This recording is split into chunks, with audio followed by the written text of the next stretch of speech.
தமிழ் அன்பர்களுக்கு வணக்கம். UV audio tech crime novel புக்கிற்கு உங்களை வரவேற்கிறேன். நான் உங்கள் பத்மஸ்ரீ. அனைவரும் அனைத்து செல்வங்களும் பெற்று நலமுடன் வாழ்க. இதுவரை நம் சேனலில் லைக் செய்து கமெண்ட் செய்து சப்ஸ்கிரைப் செய்த அன்பர்கள் அனைவருக்கும் எனது அன்பான நன்றிகள். திரு பட்டுக்கோட்டை பிரபாகர் அவர்களின் படைப்பில் எனவே எச்சரித்தேன் என்கிற கிரைம் துப்பறியும் நாவலை தான் கேட்க போறீங்க. வாங்க கதைக்கு போகலாம். அத்தியாயம் 1. மதியம் 3:30 மணி. வெயிலின் உக்கிரம் உரைக்கவே இல்லை. காலங்காலமாக கரையில் பாதி புதைந்துவிட்ட அந்த படகின் ரகசிய நிழல் எல்லைக்குள் அவர்கள். தூரத்தில் அஷ்டலட்சுமி கோவிலில் பிரிக்கும் போது பிரச்சனை வரக்கூடாதென்று ஒவ்வொரு லட்சுமியும் தனித்தனியாக உண்டியல்கள் வைத்துக்கொண்டு உப்புக்காற்று சுவாசித்துக் கொண்டிருக்க சொற்பமான டூரிஸ்ட் கோயில் திறக்க பாப்கார்ன் குறித்து கொண்டு காத்திருந்தனர். சங்கு மாலைகள், பிளாஸ்டிக் மணிகள் விற்கிற வண்டி வியாபாரிகள் திருட்டு பயமின்றி கித்தான் நிழல் மறைவில் கையையே தலையணையாக உறங்கிக் கொண்டிருந்தார்கள். தூரத்திலும் அருகிலும் சிலர் படகுகளில் மீன் பிடித்துக் கொண்டிருக்க டப்பா கேமராவில் அவர்களை ஓர் இளைஞன் படம் பிடித்துக் கொண்டிருந்தான். ரமா என்றான் ஜீவா. படகில் முதுகு சாய்த்து அமர்ந்திருந்தவளின் மடியில் படுத்துக்கொண்டு கண்களை சுருக்கி நீல ஆகாயம் பார்த்தான். என்றாள் குனிந்து. காது வளையங்கள் அசைந்தன. அவள் மெல்லிய சேலை அவன் கன்னத்தில் செல்லமாய் உரசியது. இன்னும் எத்தனை நாள் ரமா? எது எத்தனை நாள்? இப்படி திருட்டுத்தனமா சந்திக்கிறது? என் படிப்பு முடிகிற வரைக்கும். அவசரப்பட்டு குறுக்க வந்துட்டனா ராமா? சீ, திட்டமிட்டு வர்றதில்லை காதல். ஆனா உன் படிப்புக்கு இடைஞ்சல் தான். அது என்னமோ வாஸ்தவந்தான். அந்த வகையில உன் லட்சியத்துக்கு ஒரு தடைதானே. என்ன வெண்டக்கா லட்சியம்? படிக்கிறது வேலைக்கு போகவா? இல்லையே, பேருக்கு பின்னாடி 2 எழுத்து சேர்த்துக்கணும், அவ்வளவுதான். நான் ஃபெயிலானா கூட கவலைப்பட மாட்டேன் ஜீவா. ஆனா நான் வருத்தப்படுவேன். ஏன்? என்னாலதான் ஃபெயிலாவேன். நீங்க மட்டும்தான் காரணம்னு எப்படி சொல்ல முடியும் ஜீவா? ஊசியின் நூலும் இருந்தாதான் தைக்க முடியும். நான் அனுமதிக்காம, நான் அங்கீகரிக்காம நம்ம நேசம் எப்படி வளர்ந்துருக்க முடியும்? இந்த பேச்சு தான் உன்கிட்ட ரொம்ப விசேஷம். பேச்சு மட்டும்தானா? அதை வெளிப்படுத்துற இந்த உதடுகளும் தான். அவளின் விரல்கள் சீப்பாக மாறி அவனுடைய தலையை மீண்டும் மீண்டும் சீவி கொண்டிருந்தன. அண்ணனுக்கு கொஞ்சம் கூட தெரியாதாராமா? எது? நம்ம திருட்டுத்தனம் தானே. அண்ணனை பொறுத்த வரைக்கும் நான் லாலிபாப் சாப்பிட்ற பேபி. எனக்கு உலகமே தெரியாது. உண்மையா உனக்கு உலகம் தெரியுமா? தெரியுமே, உருண்டையா இருக்கும். கடிக்காத, சொல்லு. உலகம்னா என்ன ஜீவா? வானம், கடல், பூமி இதா? உலகம்னா மனுஷங்க. மனுஷங்களை புரிஞ்சுக்க தெரிஞ்சா உலகத்தை புரிஞ்சுக்க தெரியும்னு அர்த்தம். எனக்கு ஜீவாவை தெரியும். ஜீவாவோட 100 தடவை மேல பேசியாச்சு, எழுதியாச்சு. ஜீவா ஓர் அற்புதமான மனிதர். அவருக்குள்ள லட்சம் ஜீவாக்கள் இருக்காங்க. அத்தனை பேரையும் நான் புரிஞ்சுக்கிட்டாச்சு. அதனால உலகம் தெரியுன்னு பெருமையாவே சொல்லலாமே. ஏய், எத்தனை நாளா காத்திருந்த இப்படி ஐஸ் வைக்கிறதுக்கு? ஐஸ் இல்ல ஜீவா, நிஜம். நிஜமோ நிஜம். சரி, வேலை என்னாச்சு? ஜீவா மௌனமாக முன்புறம் எடுத்து விட்டிருந்த அவளுடைய ஒற்றை பின்னலின் முனையை மட்டும் பிரித்து மீண்டும் பின்னலிட்டான். கேக்குறேன்ல, இந்தியாவில் ஒருத்த முயற்சி செஞ்சு பிரதமரா கூட வந்துடலாம் போல இருக்கிறாமா. ஆனா ஒரு நல்ல வேலை அமைச்சுக்கிறது அவ்வளவு சிரமமா இருக்கு. பார்ட் டைம் லைப்ரரியன் வேலை எத்தனை நாள் தான் ஓட்டுறதுன்னு புரியல. ஒரு சமயம் நினைச்சா ரொம்ப இருட்டா இருக்கு. பேத்தாதீங்க ஜீவா. தொழிலதிபர் ரஞ்சித் குமாரோட ஒரே தங்கைய கல்யாணம் செஞ்சுக்க போறீங்க. 1000 பேருக்கு வேலை கொடுக்குற ஒரு தொழிற்சாலைய உங்க பேருக்கு எழுதி வைக்க சொல்லட்டுமா? அதை விட என்ன தற்கொலை பண்ணிக்கடான்னு சொல்லிடுறாமா. ஏன் ஜீவா இப்படி பேசுறீங்க? பின்ன என் குணம் தெரிஞ்சும் சீண்டி பாக்குறியே. எத்தனை தடவை சொல்லியிருக்க, என்னை சந்திக்கிற போது உன் பணம், அந்தஸ்து எல்லாத்தையும் கழட்டி வச்சுட்டு வான்னு. நான் எப்பவாவது உங்க முன்னாடி என் பணத்தை காமிச்சிருக்கேனா ஜீவா? இதோ இப்போ காமிச்சிட்டியே. சும்மா கிண்டலுக்காக ஜீவா. கிண்டலுக்காக கூட என் தன்மானத்தை சீண்டி பார்க்கறது எனக்கு பிடிக்கல ரமா. தெளிவா சொல்றேன், புரிஞ்சுக்கோ. நான் நேசிக்கிறது ஒரு பணக்கார பொண்ணு ரமாவை இல்ல. நான் நேசிக்கிறது ரமாங்கிற பெண்ணை. அவ பணக்காரியா இருந்து தொலைச்சிட்டா. எனக்கு உன் அன்பு மட்டும்தான் முக்கியம், உன் அந்தஸ்து இல்ல. என்ன ஜீவா, ஒரு வார்த்தை வேடிக்கையா சொன்னதுக்கு இவ்வளவு சூடாயிட்டீங்க? நான் சூடாவேன்னு தெரிஞ்சும் புரிஞ்சும் சொன்னா எப்படி ரமா? ஓகே ஓகே, இனிமே அப்படி பேசல. கன்னத்தில் அவனுடைய கைகளை எடுத்து செல்லமாக அடித்து கொண்டு. போதுமா? போதாது. சூடாயிட்டல்ல, சூட்டை குறைக்க வேணாமா? ஒரு கையை அவள் பின்கழுத்தில் வளைத்து அவளின் முகத்தை தன் முகத்துக்கு இழுத்து மிக அருகில் நெருங்கிய போது மீனவர்களை படமெடுத்த அந்த இளைஞன் இவர்களையும் கிளிக். அத்தியாயம் 2. புத்துணர்ச்சியும் குதூகலமும் கொடுப்பவை ஸ்வஸ்திக் குளிர்பானங்கள் மட்டுமே என்று அந்த தொழிற்சாலையின் காம்பவுண்டு சுவர்கட்டைகளில் வரிசையாக மறுபடி வெவ்வேறு நிறங்களில் எழுதப்பட்டிருந்தது. பிரதான வாசலில் ஆர்ச் போல இனாமல் போர்டில் ஸ்வஸ்திக் பிவரேஜஸ் பிரைவேட் லிமிடெட் என்று ஆங்கிலத்தில் எழுதியிருந்தது. மினி லாரிகளும் வேன்களில் கிரேடு கிரேடாய் அடுக்கப்பட்ட குளிர்பானங்கள் கலகலப்பாய் வெளியே பயணம் செய்தன. ரஞ்சித்தின் அம்பாசிடர் தூரத்தில் வந்தபோதே வாட்ச்மேன் விரைப்பான சல்யூட்டுக்கு தயார்படுத்தி கொண்டான். உள்ளே நுழைந்த கார் அலுவலக கட்டிடத்தின் முன் நின்றது. டிரைவர் என்ஜினை அணைத்துவிட்டு இறங்கி அவசரமாக சுற்றி வந்து பின்கதவை திறந்து விட்டான். ரஞ்சித் ஆழமான நீளத்தில் சூட்டு அணிந்திருந்தான். டை துடிக்க நடந்தான். அவன் அறைக்கு வந்து 5 நிமிடங்களில் அனுமதி பெற்றுக்கொண்டு மேனேஜரும் ஃபுட் டெக்னாலஜிஸ்டும் கையில் சில காகிதங்களோடு உள்ளே வந்தார்கள். சிட்டவுன் என்றான் ரஞ்சித். எதிரே அமர்ந்தார்கள். என்ன ராமநாதன், இந்த வாரம் ஆர்டர் எவ்வளோ சறுக்கியிருக்கு? 7% குறைஞ்சிருக்கு சார். இந்த ரேட்ல நம்ம தயாரிப்புக்கு டிமாண்டு குறைஞ்சிட்டே வந்தா 4 மாசத்துல பாதியா வந்து நிற்கும். 2 யூனிட்டை சுத்தமா இழுத்து மூடிட்டு 2 ஷிஃப்டையும் கட் பண்ணிட்டு ஒரே ஒரு ஜெனரல் ஷிஃப்ட் மட்டும் வச்சுக்கிட்டா போதுங்கிற நிலைமை வந்துடும். பவர் ஆஃப் கம்பெனி நமக்கு கடுமையான போட்டி ஆயிடுச்சு. 2 வருஷத்துல அவங்க வளர்ச்சி எதிர்பார்க்காத வளர்ச்சி, பிரமிப்பூட்டுற வளர்ச்சி. யாரு மேன் இந்த பவர் ஆஃப்? நமக்கு தெரியாத ஆளா?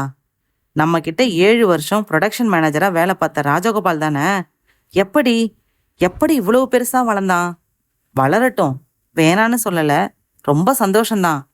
ஆனா நம்ம எஸ்டாஃப் லிஸ்ட் மார்க்கெட்டையே அசைச்சு பார்க்குற அளவுக்குன்னா நாம சுதாரிக்க தவறிட்டோன்னு தான் அர்த்தம். 1 மாசம் சர்வே எடுத்து அனலைஸ் செய்து ரிப்போர்ட் கொடுத்துருக்காங்க. ஸ்டேட் டிஸ்ட்ரிக்டும் பிரைவேட் நிறுவனம். அதன்படி பார்த்தா பவராப் இவ்வளோ தூரம் வளர அவங்க தயாரிச்ச ஆரஞ்சு குளிர்பானம் பவராப் சூப்பர் தான் காரணம் சார். மற்றபடி லேமினட், சோடா, கோலா இதெல்லாம் எடுபடலை. ஆனால் பவராப் சூப்பர் பிரமாதமாக ஹிட் ஆயிடுச்சு. இப்போ அவங்க ஏஜென்சி கிட்ட பவராப் சூப்பர் இவ்வளோ வேணும்னா மற்ற ஐட்டம்ஸ் இவ்வளவு எடுக்கணும்னு நிர்வாகம் வற்புறுத்துற அளவுக்கு டிமாண்ட் ஏறிடுச்சு. ராமநாதன், இதெல்லாம் தெரிஞ்ச கதை, புளிச்சு போன கதை. பவராப் சூப்பர்ல என்ன சேர்க்குறாங்க, எதனால மற்ற ஆரஞ்சு பானங்களை விட அது மட்டும் தனி டேஸ்டா இருக்குன்னு நம்ம ரிசர்ச் யூனிட்ல அனலைஸ் பண்ண சொன்னேனே, என்ன ஆச்சு? இதுவரை பேசாதிருந்த செல்வம் என்கிற அந்த ஃபுட் டெக்னாலஜிஸ்ட் கணித்து கொண்டார். மன்னிக்கணும் சார், நம்ம யூனிட்லையும் பார்த்தாச்சு, வேற 3 லேபரேட்டரிஸையும் கொடுத்து பார்த்தாச்சு. அடிப்படையாக எல்லா ஆரஞ்சு பானங்களிலும் சேர்க்கிற essence, silver liquid, citric acid, colour agent, saccharine, preservative இதையெல்லாம் தவிர இனங்கண்டு கொள்ள முடியாத 3 பொருள்கள் சேர்த்துருக்குன்னு தெரியுது. ஆனால் அது என்னன்னு தெரிஞ்சுக்க முடியல சார். ரஞ்சித் டையின் முடிச்சை தளர்த்தி கொண்டு வாயால் ஊதி பெருமூச்சு விட்டான். சிகரெட் பற்ற வைத்து கொண்டான். செல்வம், நீங்க என்ன செய்வீங்களோ எனக்கு தெரியாது. 4 நாள் டைம் தரேன். அந்த பவர் ஆப் சூப்பர் பானத்தோட அதே டேஸ்ட்டுக்கு நீங்க ஃபார்முலா தயாரிச்சு டெஸ்ட் ப்ரொடக்ஷன் போட்டு காமிக்கிறீங்க. உங்களுக்கு அமெரிக்காவிலேருந்து மூலப்பொருள் வேணும்னு கேட்டாலும் உடனே வரவழைச்சு தரேன். அண்டர்ஸ்டாண்ட்? எஸ் சார், அதிகபட்சம் முயற்சி பண்றேன். வெற்றிகரமா முடிச்சா ஸ்பெஷல் போனஸா 20,000 தருவேன். பணத்துக்காக இல்லைன்னாலும் இந்த பானம் என் படிப்புக்கே ஒரு சவால் சார். அதே டேஸ்ட்ல தயாரிச்சு காமிக்கிறேன். செல்வம் எழுந்து கொள்ள குட் என்று கை குலுக்கினான் ரஞ்சித். செல்வம் அறையை விட்டு வெளியேறியதும் மேனேஜரிடம் திரும்பினான். போற வேகத்தை பார்த்தா தயாரிச்சுட்டு தான் தூங்குவார் போல இருக்கு என்றான். நல்ல திறமசாலி தான் சார், நம்புவோம். ஏன் மிஸ்டர் ராமநாதன், செல்வம் கிட்டத்தட்ட அந்த பவர் ஆஃப் சூப்பருக்கு இணையான டேஸ்ட்ல கொண்டு வந்துட்டாருன்னு வைங்க, மறுபடி பிக்கப் செஞ்சிட முடியும்னு நினைக்கிறீங்களா? ஷியூர். நம்ம ஸ்வஸ்திக் 16 வருஷமா பேர் வாங்கின பாப்புலரான கம்பெனி. நல்ல நெட்வொர்க் இருக்கு. அதே டேஸ்ட்டுக்கு ஒரு புதுப்பான மார்க்கெட்ல இறக்கி விளம்பரம் செஞ்சா 3 மாசத்துல சரிவை சரி கட்டி பிரமாதமா நிமிர்த்திட முடியும் சார். பார்க்கலாம். எழுந்து கொண்ட மேனேஜர் சற்று தயங்கிவிட்டு, சார், ஒரு விஷயம். என்ன? நம்ம கிட்ட இருக்கிற செல்வத்தை அந்த ராஜகோபால் அவன் வீட்டுக்கே போய் பேசியிருக்கான் சார். ராஜினாமா செஞ்சுட்டு வாங்க, இதை விட 500 ரூபாய் சம்பளம் கூட போட்டு தரேன்னு சொல்லியிருக்கான். ரஞ்சித் கண் சிவந்தான். ராஸ்கல், இது வியாபாரத்துல நாகரிகமே இல்லை. ஏற்கனவே கடும் போட்டி கொடுத்து நாம தடுமாறிட்டு இருக்கோம். ஏன் இப்படி அசிங்கமா நடந்துக்கிறான்? செல்வத்துக்கிட்ட சொன்னாராம், அந்த ரஞ்சித்தை நடுத்தருவுக்கு கொண்டு வரேனா இல்லையான்னு பாருங்கன்னு. அடப்பாவி, நான் என்னையா செஞ்சேன் அவனுக்கு? இங்க இருந்தப்போ ஒரு தடவை எல்லார் முன்னாடியும் அவனை சத்தம் போட்டீங்களாம். பக்குவம் இல்லாத ஆள் சார். ஏதோ அதிர்ஷ்டத்துல மேல போயிட்டு இருக்கான். அவன் பேசுனதை பெருசா எடுத்துக்காதீங்க. உங்களுக்கு ஒரு இன்ஃபர்மேஷனா சொன்னேன். சரி, நம்ம செல்வம் என்ன பதில் சொன்னாராம்? 10,000 அதிகம் போட்டு கொடுத்தாலும் துரோகம் செய்ய மாட்டேன்னாராம். ரஞ்சித் சாரா என்னை வேலையை விட்டு போன்னு சொன்னாதான் போவேன்னு சொன்னாராம். எல்லா விவரத்தையும் என்கிட்ட சொல்லிட்டு உங்ககிட்ட சொல்ல வேணான்னு சொன்னார். ரொம்ப வருத்தப்படுவீங்கன்னு சொன்னார். செல்வம் ஒரு ஜென்டில்மேன். நீங்க போங்க, மேனேஜர் சென்றதும் ரஞ்சித் தன் சுழற்நாற்காலியில் இப்படியும் அப்படியுமாக அசைந்தான். ராஜகோபால் தன்னை நடுத்தெருவுக்கு கொண்டு வருவதாக சொன்ன அந்த தகவல் வெகுவாக உறுத்தியது, வலித்தது. வருத்தம் திடீரென்று ஆத்திரமாக உருமாறியது. 1000 ரூபாய் சம்பளத்திற்கு என்னிடம் வேலை பார்த்த ஒருவன் இப்போது எனக்கு எதிராக சவால் விட்டு நடவடிக்கைகளில் இறங்குவதா? அவன் நிறுவனம் ஆரம்பித்த போதோ அது பிரமாதமாய் வளர்ந்த போதோ நான் பொறாமைப்படவே இல்லையே. என்னை வர்த்தக ரீதியாக பாதிக்கும் போது கலவரப்படுகிறேன். முன்னெச்சரிக்கையாக பெரிய சரிவை தடுக்க முயற்சி செய்கிறேன். இப்போது கூட அவன் நிறுவனத்தில் புகழை குறைக்க நரித்தனமாய் எந்த யோசனையிலும் இறங்கவில்லையே. அப்படி இருக்க இவன் என் நபரை இழுக்க பார்ப்பதும் சவால் விடுவதும் அயோக்கிய படவா! ரஞ்சித் ஆத்திரமாக போனை சுழற்றினான். ராஜகோபால் இருக்கானா? பேச சொல்லுமா. பழைய முதலாளி ரஞ்சித்துன்னு சொல்லு. சில வினாடிகள் காத்திருந்த பின், ஹலோ, ராஜகோபால் பேசுறேன். ரஞ்சித் பேசுறேன். என்னப்பா நினைச்சிட்டு இருக்க உன் மனசுல? இப்படி மொட்டையா கேட்டா புரியலையே. புரியாதியா? வசதி பெருகிடுச்சுல்ல, இப்ப எதுவும் புரியாது. நீதி, நியாயம், நாகரிகம் எதுவுமே புரியாது. என்ன புலம்பல் இது? எதுக்காக ஃபோன் செஞ்ச? எங்க கம்பெனி செல்வம் வீட்டுக்கு போனியா? ஆமா, போனேன். 5 ரூபாய் அதிகமா தரேன், ராஜினாமா செஞ்சுட்டு வந்துடுன்னு சொன்னியா?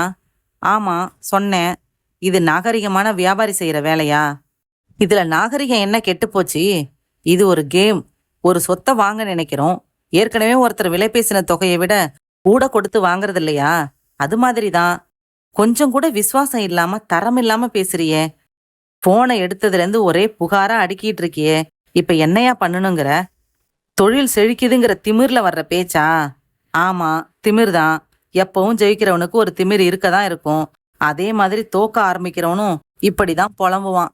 போனா போகுதுன்னு பொறுத்துக்கிற. இன்னும் வேணும்னாலும் புலம்பிக்க. என்னது தோக்குறவனா? இதோ பாரு ராஜகோபால், இப்ப சொல்றேன், எழுதி வச்சுக்க. எண்ணி 6 மாசம். நீ எங்க இருக்க, நான் எங்க இருக்கேன்னு பாரு. ஆவேசமாக பேசிவிட்டு பட்டென்று போனை வைத்தான் ரஞ்சித். ஏதாவது செய்தாக வேண்டும். என் நிறுவனத்தை நிலைநிறுத்தியாக வேண்டும். அவன் திமிரை அடக்கியாக வேண்டும். என்ன செய்யலாம்? அத்தியாயம் 3. மாலை மணி 5:30. ரஞ்சித் தன் வீட்டுக்கு ஃபோன் செய்தான். ஹலோ என்றாள் ரமா. காலேஜ்லேருந்து வந்துட்டியா ரமா? இன்னைக்கு அரை நாள் தான் காலேஜ், மத்தியானமே வந்துட்டேன். சரி, நான் வீட்டுக்கு வர நேரமாகும், அதை சொல்ல தான் கூப்பிட்டேன். ஏதாச்சும் பார்ட்டியாண்ணா?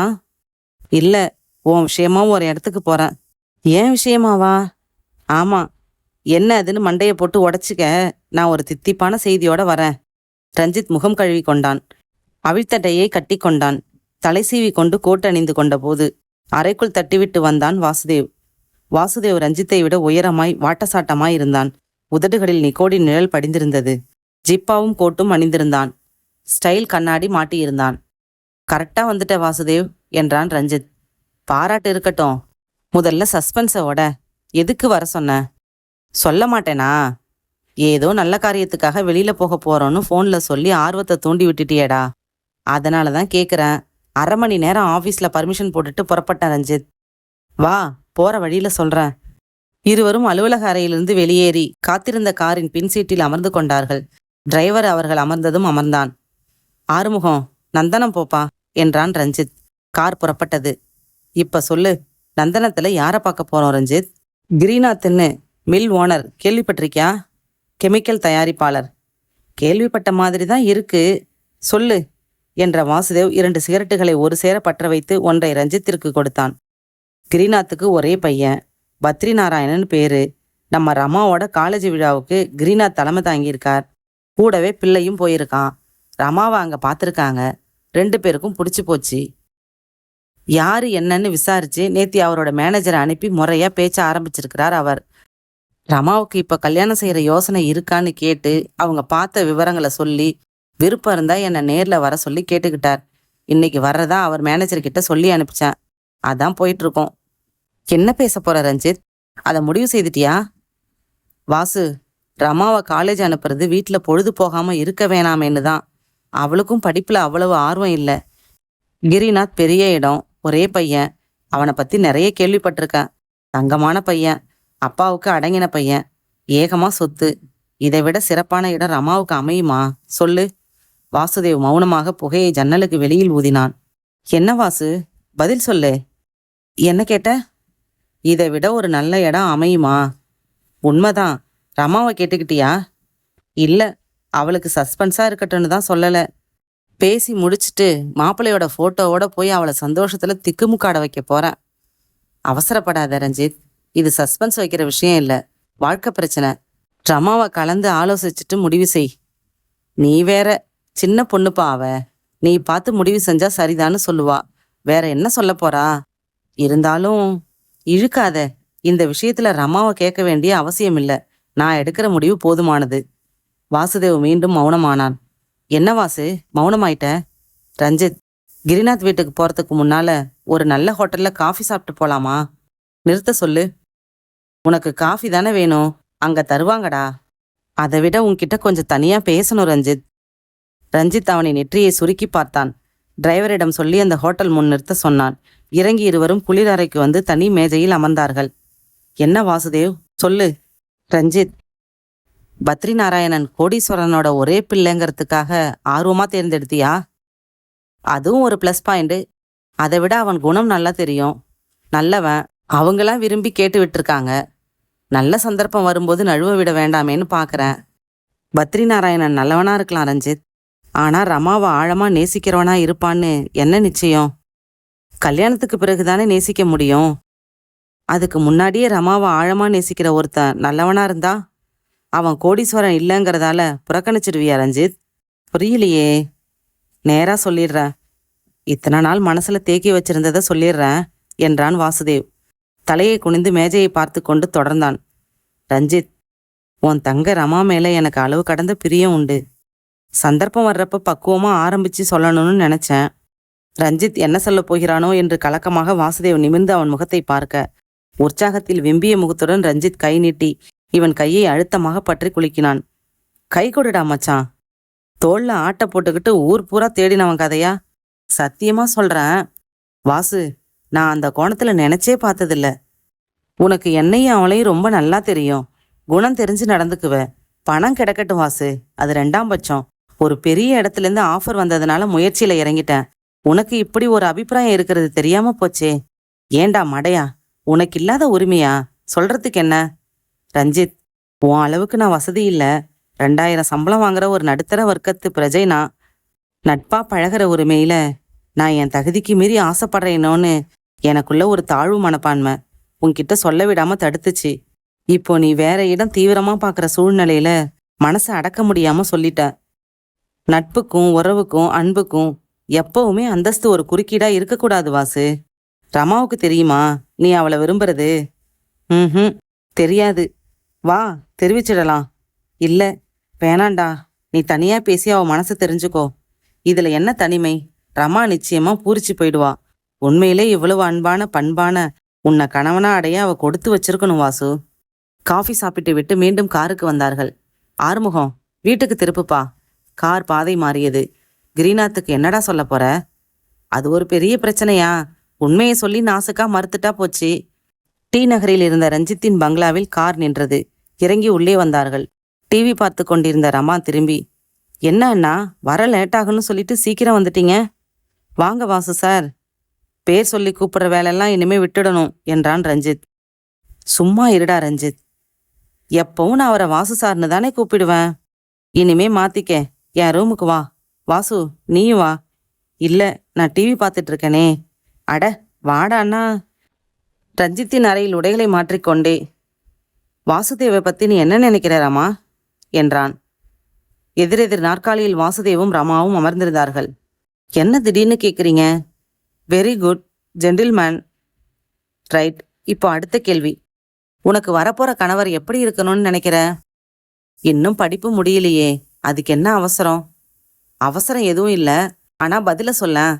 போங்கண்ணா. இப்ப ஏன் கேட்டுக்கிட்டு? காரணம் இருக்குறாமா. உங்க காலேஜ் விழாவுக்கு தொழிலதிபர் கிரிநாத் அவரோட பையனோட வந்திருந்தாரா? அவரோட பையனா அது? பம்பளி மாசுன்னு நாங்க பட்டப்பேர் வச்சோம். பாத்தியா அவங்கள? ஒரே பையன் ராமா, பெரிய கோடீஸ்வரன், 4-5 தொழில். நீ பார்த்த மாதிரி அவங்க 2 பேரும் ஒன்ன பார்த்தாங்களாம். பிடிச்சு போச்சான். மேனேஜர் அனுப்பி பொண்ணு கேட்டார். சரின்னு இதை பத்தி பேச நானும் வாசுவும் அவங்க வீட்டுக்கு புறப்பட்டோம். அண்ணா, சற்றென்று எழுந்து கொண்ட ரமாவின் கண்களில் கலக்கம். என்னம்மா? நான் இன்னும் சொல்லி முடிக்கல. முடிக்க வேணாம். அதுக்கு முன்னாடி நான் ஒன்று சொல்லணும். நீங்க பேசுங்க. நான் ஹாலில் இருக்கேன் என்று எழுந்தான் வாசுதேவ். நீங்களும் இருங்க மிஸ்டர் வாசு. பரவாயில்ல என்று அவனை அமர செய்த ரமா ரஞ்சித் பக்கம் திரும்பினாள். இப்பவும் நான் சொல்லலைன்னா நிலைமை விபரீதமா போயிடும் அண்ணா. என்ன சொல்ல போற அப்படி? வந்து நான் ஜீவாங்கிறவரை மனதார நேசிக்கிறேன். எச்சில் விழுங்கினான் வாசுதேவ். பதறினான் ரஞ்சித். ரமா, நான் சொல்ல வந்ததே வேற. வாசு இருக்கானே என்று ஆரம்பித்தவனின் தோலை அழுத்தமாக பற்றி அமைதியாக இருக்குமாறு ஜாடை செய்தான் வாசுதேவ். உன் தங்கம் முழுசா சொல்லட்டும் ரஞ்சித். அண்ணா, ஜீவாவை நாளைக்கு அழைச்சிட்டு வந்து அறிமுகப்படுத்துறேன். பேசுங்க. Nice man. நாங்க பரஸ்பரம் எவ்வளவு அன்பு வச்சிருக்கோன்னு வார்த்தையால சொல்ல முடியாது. என் வாழ்க்கை துணையை தேடிக்கிற உரிமை எனக்கு கொடுங்கண்ணா. வாசுதேவ் எழுந்தான். ஒரு நிமிஷம் இப்படி வா ரஞ்சித் என்று அறைக்கு வெளியே தனியே அழைத்து வந்து கலங்கின கண்களுடன் நடுங்கும் கரங்களுடன் அவன் கைகளை பற்றி கொண்டு, நீ ஒரு பிராமிஸ் செய்யணும் ரஞ்சித். என்னடா? நான் ரமாவை கல்யாணம் செஞ்சுக்க விரும்பின விஷயம் உனக்கு மட்டும் தெரிஞ்ச ரகசியமா என்னைக்குமே இருக்கட்டும். தயவு செய்து அவகிட்ட எப்பவும் சொல்லிடாத. ஒரு பொண்ணுக்கு நிம்மதியா கல்யாண வாழ்க்கை தொடங்கணும். அவ விரும்பினபடி வாழ்க்கையை அமைச்சு கொடு. அந்த ஜீவாவை வர சொல்லி பேசு. முடி. அவ மனசை சிதைக்கவும் வேணாம், குழப்பவும் வேணாம், வேற முடிவுகளுக்கு வற்புறுத்தவும் வேணாம். நான் வரேன். மேற்கொண்டு எதுவும் பேசாமல் வாசுதேவ் விருட்டென்று விலகி நடந்து வீட்டை விட்டு வெளியேற பலவிதமான உணர்ச்சிகளின் தருமாற்றங்களில் தவித்து கொண்டு அப்படியே நின்றான் ரஞ்சித். அத்தியாயம் 4. வணக்கம் சார். இரு கரங்களையும் கூப்பினான் ஜீவா. உட்காருங்க என்றான் ரஞ்சித். பங்களாவின் சைடு பகுதியில் இருந்த புல்வெளியில் போடப்பட்டிருந்த அலுமினிய நாற்காலியில் மாலை வெளிச்சத்தின் இதத்தையும் தென்றலையின் சுகத்தையும் ரசித்து கொண்டு குறுக்கே துரத்தி விளையாடின 2 முயல்கள். காஃபி எடுத்துட்டு வரேன் என்றாள் ரமா. சென்றாள். நேத்து தான் ரமா சொன்னா உங்களை பத்தி என்றான் ரஞ்சித். படிப்பு முடிஞ்சதும் முறையா நானே வந்து பேசுறேன். அப்ப சொல்லலான்னு சொல்லியிருந்தேன். நேத்து சொல்ல வேண்டிய சூழ்நிலை ஏற்பட்டதா சொன்னா. உங்க பேரண்ட்ஸ் சின்ன வயசுலயே இறந்துட்டதா சொன்னா. நீங்க வளர்ந்தது படிச்சது எல்லாம் எங்கே? இதே மெட்ராஸ்ல சாந்தாலயான்னு ஒரு சின்ன அனாத ஆசிரமம் திருவான்மியூர்ல இருக்கு சார். நான் வளர்ந்தது அங்கதான். சின்ன சின்ன பார்ட் டைம் ஜாப் செஞ்சு என் படிப்புக்கான செலவுகளை நானே தேடிக்கிட்டேன். இப்போவும் கூட நான் ஒரு பிரைவேட் லைப்ரரியில தினம் சாயங்காலம் 4 மணிலேருந்து 8 மணி வரைக்கும் வேலை பார்க்குறேன். 400 ரூபாய் தராங்க. ஒரு நிரந்தரமான வேலைக்கு ரொம்ப தீவிரமாக முயற்சி செஞ்சிட்டு இருக்கேன். நடுவில் உங்க தங்கையோட அறிமுகம் கிடைச்சிது. அறிமுகம் காதலா மாறிடுச்சு அதானே என்றான் ரஞ்சித் சிரித்து. அவ்வளவு சீக்கிரம் நாங்கள் காதல்ங்கிற முடிவுக்கு கூட வரல சார். தயவு செய்து தப்பா நினைக்காதீங்க. ஏழ்மையான சூழ்நிலையிலே வளர்ந்ததால காரணம் இல்லாம எனக்கு பணக்காரங்கள்னாலே ஒரு அலர்ஜி. ரமா ஒரு பணக்கார வீட்டு பொண்ணுன்னு தெரிஞ்சதும் என் மனசு நத்த மாதிரி சுருங்கிடுச்சு. சந்திக்கிறதையும் பேசுறதையும் தவிர்க்க ஆரம்பிச்சேன். ஆனா ரமா என்னை விலக விடாம துரத்தி துரத்தி அன்பை கொட்டினா. அந்த அன்புக்கு நான் கட்டுப்பட்டுட்டேன். ட்ரேயில் 3 கப் காஃபியுடன் வந்தாள் ரமா. இருவருக்கும் கொடுத்துவிட்டு தானும் எடுத்துக்கொண்டு மற்றொரு நாற்காலியில் அமர்ந்து, என்ன தத்துவ மழை பெய்ய ஆரம்பிச்சிருக்கா? கொஞ்சம் பொறுத்துக்கோங்க பிரதர் என்றாள். சீ, சுவாரஸ்யமா பேசுறார் என்ற ரஞ்சித். வெல் ஜீவா, பணக்காரங்க எல்லாருமே மமதையோட இருக்கணும்னு அவசியம் இல்லை. என் தங்க மேல எனக்கு ஒரு எக்கச்சக்கமான பாசம் உண்டு. அவ மனசுப்படி வாழ்க்கை அமையட்டுன்னு நான் எப்பவும் எதுவும் மறுப்பு சொல்லல. காசு பணத்தை விட அன்பும் நிம்மதியும் தான் முக்கியம். அது ரெண்டும் அவளுக்கு தர முடியும்னு நீங்க நம்புறீங்க. உங்ககிட்ட கிடைக்கும்னு அவ நம்புறா. இந்த நம்பிக்கை போதும். கல்யாணம் எப்போ வச்சுக்கலாம்? மன்னிச்சிடுங்க சார், நான் அதுல உடனே அவசரம் காட்ட முடியாத நிலைமையில இருக்கேன். எதையும் ஒளிவு மறைவா பேசி எனக்கு பழக்கம் இல்லை. இருக்கிற என் வருமானத்துல என்னால ரமாவோட அடிப்படையான தேவைகளை கூட பூர்த்தி செய்ய முடியாது. ஒரு நிரந்தர வேலை கிடைச்சதுன்னு தான் கல்யாணத்தை நினைக்க முடியும். பெரிய ஹாஸ்யம் கேட்டது போல சிரித்தான் ரஞ்சித். ஏன் சார் சிரிக்கிறீங்க? நீங்க யார்கிட்ட பேசிட்டு இருக்கிறீங்கிறதே மறந்துட்டீங்களா? இன்னைய தேதிக்கு என் சொத்துக்களோட மதிப்பு 60 லட்சம். என்னோட ஒரே தங்கைய கட்டிக்கிட்டு நீங்க என் மச்சானா ஆக போறீங்க. அப்படி இருக்கிற போது வருமானத்தை பத்தியும் வேலையை பத்தியும் பேசுறீங்களே. வேலைக்கு போக வேணாம், 3 வேளையும் நிம்மதியா சாப்பிட்டுட்டு ஜம்முன்னு இருக்கலாம் நீங்க. கண்கள் சிவந்தான் ஜீவா. திடீர்னு உங்க மமத தலை சறுக்கிடுச்சு பாத்தீங்களா? அதனாலதான் எனக்கு பணக்காரங்க கிட்ட அலர்ஜின்னு சொன்னேன். என் பொண்டாட்டி மூலமா வர்ற வருமானத்துல குடும்பம் நடத்துறதுக்கு நான் மானங்கிட்டவன் இல்லை சார். என் உழைப்புல வர்ற வருமானத்துல தான் நான் குடும்பம் நடத்த விரும்புறேன். ரமாவுக்கும் இது தெரியும். சாரி ஜீவா, உங்க மனசை புண்படுத்திருந்தா சாரி. உங்க தன்மானத்தை தொடணும்னு எனக்கு நோக்கம் இல்லை. ஜஸ்ட் யதார்த்தமா சொன்னேன். உங்க இந்த கோபம் எனக்கு பிடிச்சிருக்கு, தன்னம்பிக்கையும் பிடிச்சிருக்கு. Take your one time. நீங்க எப்போ உன் தங்கச்சியை கல்யாணம் பண்ணிக்க ரெடின்னு சொல்றீங்களோ அது வரைக்கும் வெயிட் பண்றோம். ஓகே? Okay sir. நீங்க ஒரு ஒரு சாரி, வார்த்தையே கிடைக்கல. ரைட். இப்போ என்ன ரமாவோட அண்ணங்கிற ஸ்தானத்துலேருந்து கழட்டிடுங்க. ஒரு பிஸ்னஸ் மேனா பாருங்க. எங்க கம்பெனியில் உங்க தகுதிக்கு ஏத்த ஒரு வேலை கொடுத்தா ஏத்துக்குவீங்களா மிஸ்டர் ஜீவா? மச்சானோட கம்பெனியில் வேலை பார்க்கறதான்னு நினைப்பீங்களா? நிச்சயமா மாட்டேன் சார். அப்படி வேலை இருந்தா கொடுங்க, சந்தோஷமா ஏத்துக்கிறேன். ஆனா ஒரு கண்டிஷன். என்ன? உங்க தங்கைக்கு கனவங்கிறதால அங்க எனக்கு எந்த சலுகையும் தரக்கூடாது. மற்ற ஸ்டாஃப் போல தான் நடத்தணும். ராஜாஜி காலத்துல பிறந்திருக்க வேண்டிய ஆளுங்க நீங்க என்று ரஞ்சித் சிரிக்க, சற்று தாமதித்து அந்த சிரிப்பில் கலந்து கொண்டான் ஜீவா. அத்தியாயம் 5. அலுவலகத்தில் போன் ஒலித்தபோது லெஜரிலிருந்து பார்வையை விலக்காமல் கை நீட்டி ரிசீவரை எடுத்து ஹலோ என்றான் ரஞ்சித். கிரிநாத் பேசுறேன். Mister Ranjith please. ரஞ்சித் தான் பேசுறேன். Good morning. Good morning. என்ன மிஸ்டர் ரஞ்சித், முந்தா நாள் ஈவினிங் வீட்டுக்கு வரேன்னு சொல்லிட்டு வரல. ஒரு மரியாதைக்கு கூட ஃபோனும் செய்யல. சாரி சார், இன்னைக்கு நானே ஃபோன் செஞ்சு பேசலான்னு இருந்தேன். அன்னைக்கு நான் உங்க வீட்டுக்கு வர புறப்பட்டுட்டேன். திடீர்னு இங்க ஒரு சிக்கல், வர முடியல. பரவாயில்ல, எப்போ வரீங்க? இன்னைக்கு? இல்லை சார், வந்து உங்க சம்மந்தம் கிடைக்கிற பெரிய வாய்ப்பை பயன்படுத்திக்க முடியாத சூழ்நிலையில இருக்கேன். என்ன ஆச்சு? என் தங்க ரமா ஒரு பையனை மனசார நேசிக்கிறாளாம். அந்த விஷயம் பிறகுதான் தெரிய வந்துச்சு. அந்த பையனுக்கே கட்டி கொடுத்துடலான்னு தீர்மானமாயிடுச்சு. அப்படியா? நல்லா யோசிச்சிட்டீங்களா? படிக்கிற பொண்ணு, மனசு அப்படி இப்படி அலைபாயிறது சகஜம்தான். நல்லது கெட்டது புரியாத வயசு. என்ன செய்யறானா அந்த பையன்? எவ்வளவு சொத்து தேருமா? அதையெல்லாம் விசாரிச்சிங்களா? அவர் வேலை தேடிட்டு இருக்கார். பாத்தீங்களா, இப்படிதான் நம்ம அந்தஸ்து புரியாம பொண்ணுங்க குளறுபடி செஞ்சு வச்சிடுவாங்க. சமீபத்தில் ஹைதராபாத்தில் ஒரு பிளான்ட் போட்டேன். அதையும் சேர்த்து 9 பிளான்ட் ஆச்சு. 10 பைசா கூட பப்ளிக் ஷேர் கிடையாது. போன வருஷத்து மொத்த பிஸ்னஸ் டன் ஓவர் 26 கோடி. பத்ரி நாராயணன் ஒரே பிள்ளை எனக்கு. இதையெல்லாம் யோசிச்சிங்களா? எடுத்து சொன்னீங்களா? பொதுவாக ரொம்ப முக்கியமான விஷயமா இருந்தாலொழிய நானே ஃபோன் செய்யறதில்ல. ரஞ்சித், நீங்கள் ஒன்று செய்யுங்க, யோசிங்க. 2 நாள் கழிச்சு ஒரு நல்ல முடிவோட வாங்க. அவர் பேச்சில் உள்ள திமிர் ரஞ்சித்திற்கு எரிச்சலை சேர்த்தது. மன்னிக்கணும் சார், நீங்க பெரிய கோடீஸ்வரர் தான். இவ்வளவு தூரம் இறங்கி வந்து பொண்ணு கேட்கறது பெரிய விஷயம்தான். ஆனா கட்டிக்கிற பொண்ணோட மனசும் சம்மதமும் முக்கியமான விஷயம். என் தங்கையோட விருப்பத்துக்கு எதிரா நான் எதுவுமே செய்ய முடியாது. ஐய, அது சின்ன பொண்ணு, அதுக்கு என்ன தெரியும்? நாம பார்த்து சொன்னா சரிதான். சேலை வாங்கி கொடுக்கிற விஷயம் இல்லை இது, வாழ்க்கை பிரச்சனை. எங்க வீட்ல இளவரசி மாதிரி இருக்கலாம் ரஞ்சித். எதுக்காக இவ்வளவு தூரம் பிடிவாதமா பேசுறீங்கன்னு புரியலையே. பிரஸ்டீஜ். நான் ஒரு கோரிக்கை வச்சு அது நிராகரிக்கப்பட்டதா என் வாழ்க்கையிலே கிடையாது. உங்களை பத்தி உங்க தங்கைய பத்தி தீர்க்கமா விசாரிச்ச பிறகுதான் என் மேனேஜரை அனுப்பினேன். நல்ல குடும்பம், நல்ல பொண்ணு, லட்சணமா இருக்கா. இதையெல்லாம் விட ரொம்ப முக்கியமான விஷயம், என் பையன் பத்திரிக்கு ரொம்ப ரொம்ப பிடிச்சு போச்சு. அவனுக்கும் இந்த இடத்தைய முடிச்சு தரேன்னு வாக்கு கொடுத்துட்டேன். சார், நீங்க வாக்கு கொடுத்துட்டா சரியா போச்சா? எங்க சம்மதம் வேணாமா? விருப்பம் இல்லைன்னா ஏன் பிடிவாதம் செய்யறீங்க? அது எப்படி விருப்பம் இல்லாம போகும்?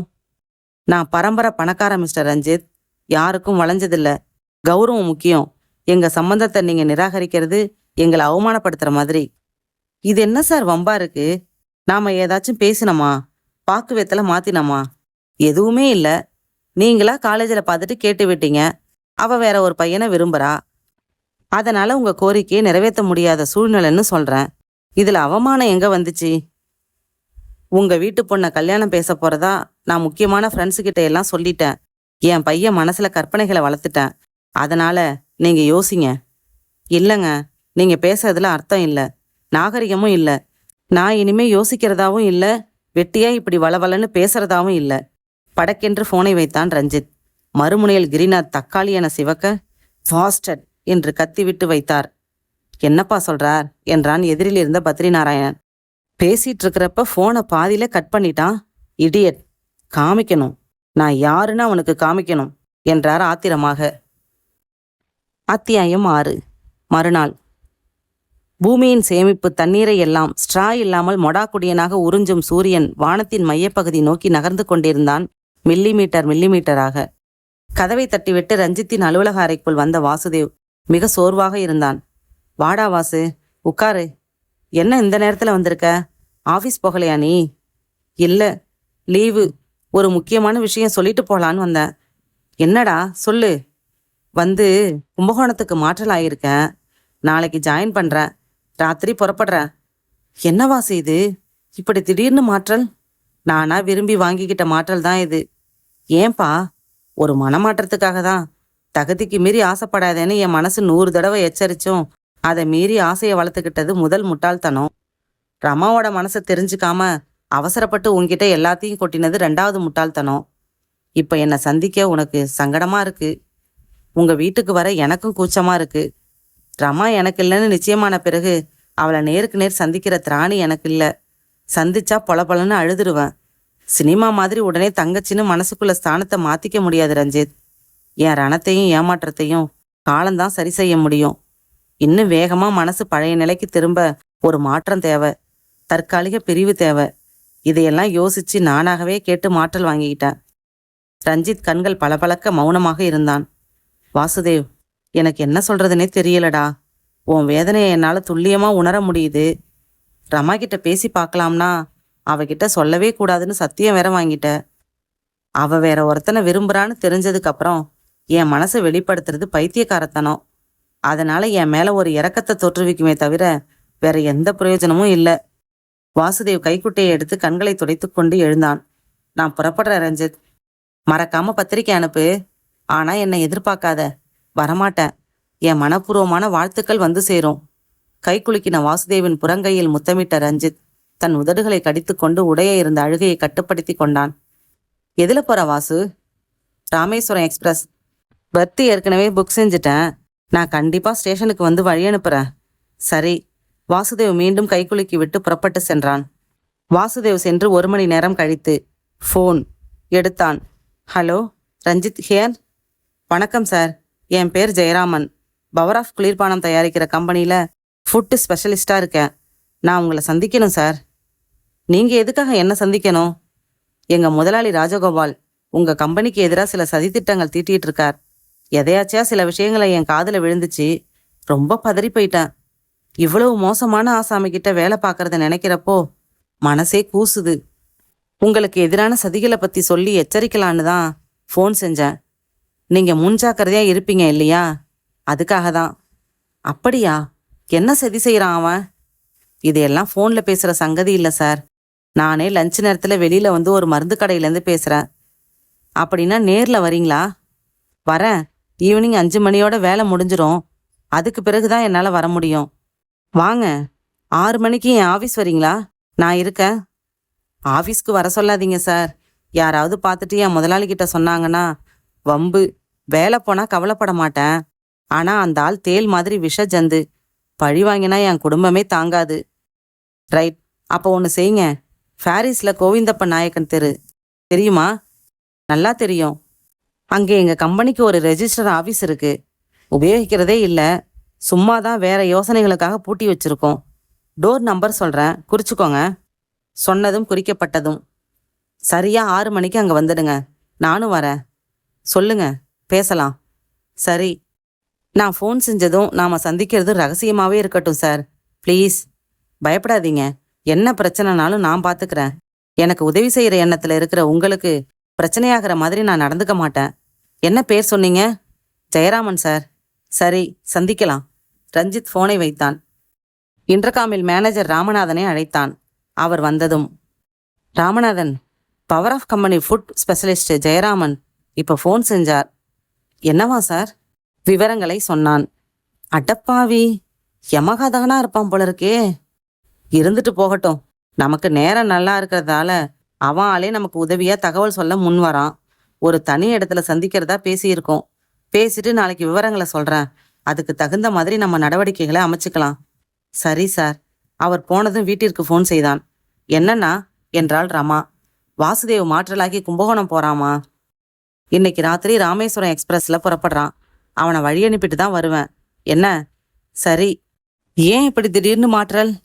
அது ஒரு பெரிய கதை. இப்ப வேணாம். ஜீவா வந்தாரா? ஈவினிங் வரேன்னு சொன்னார். வந்தா இருக்க சொல்லு. பேசிக்கிட்டு இரு. ராத்திரி நான் வந்தது 3 பேருமா ஹோட்டல் போய் சாப்பிடலாம். சரிண்ணா. ரஞ்சித் ஃபோனை வைத்துவிட்டு அலுவலக வேலையை தொடர்ந்தான். அத்தியாயம் 7.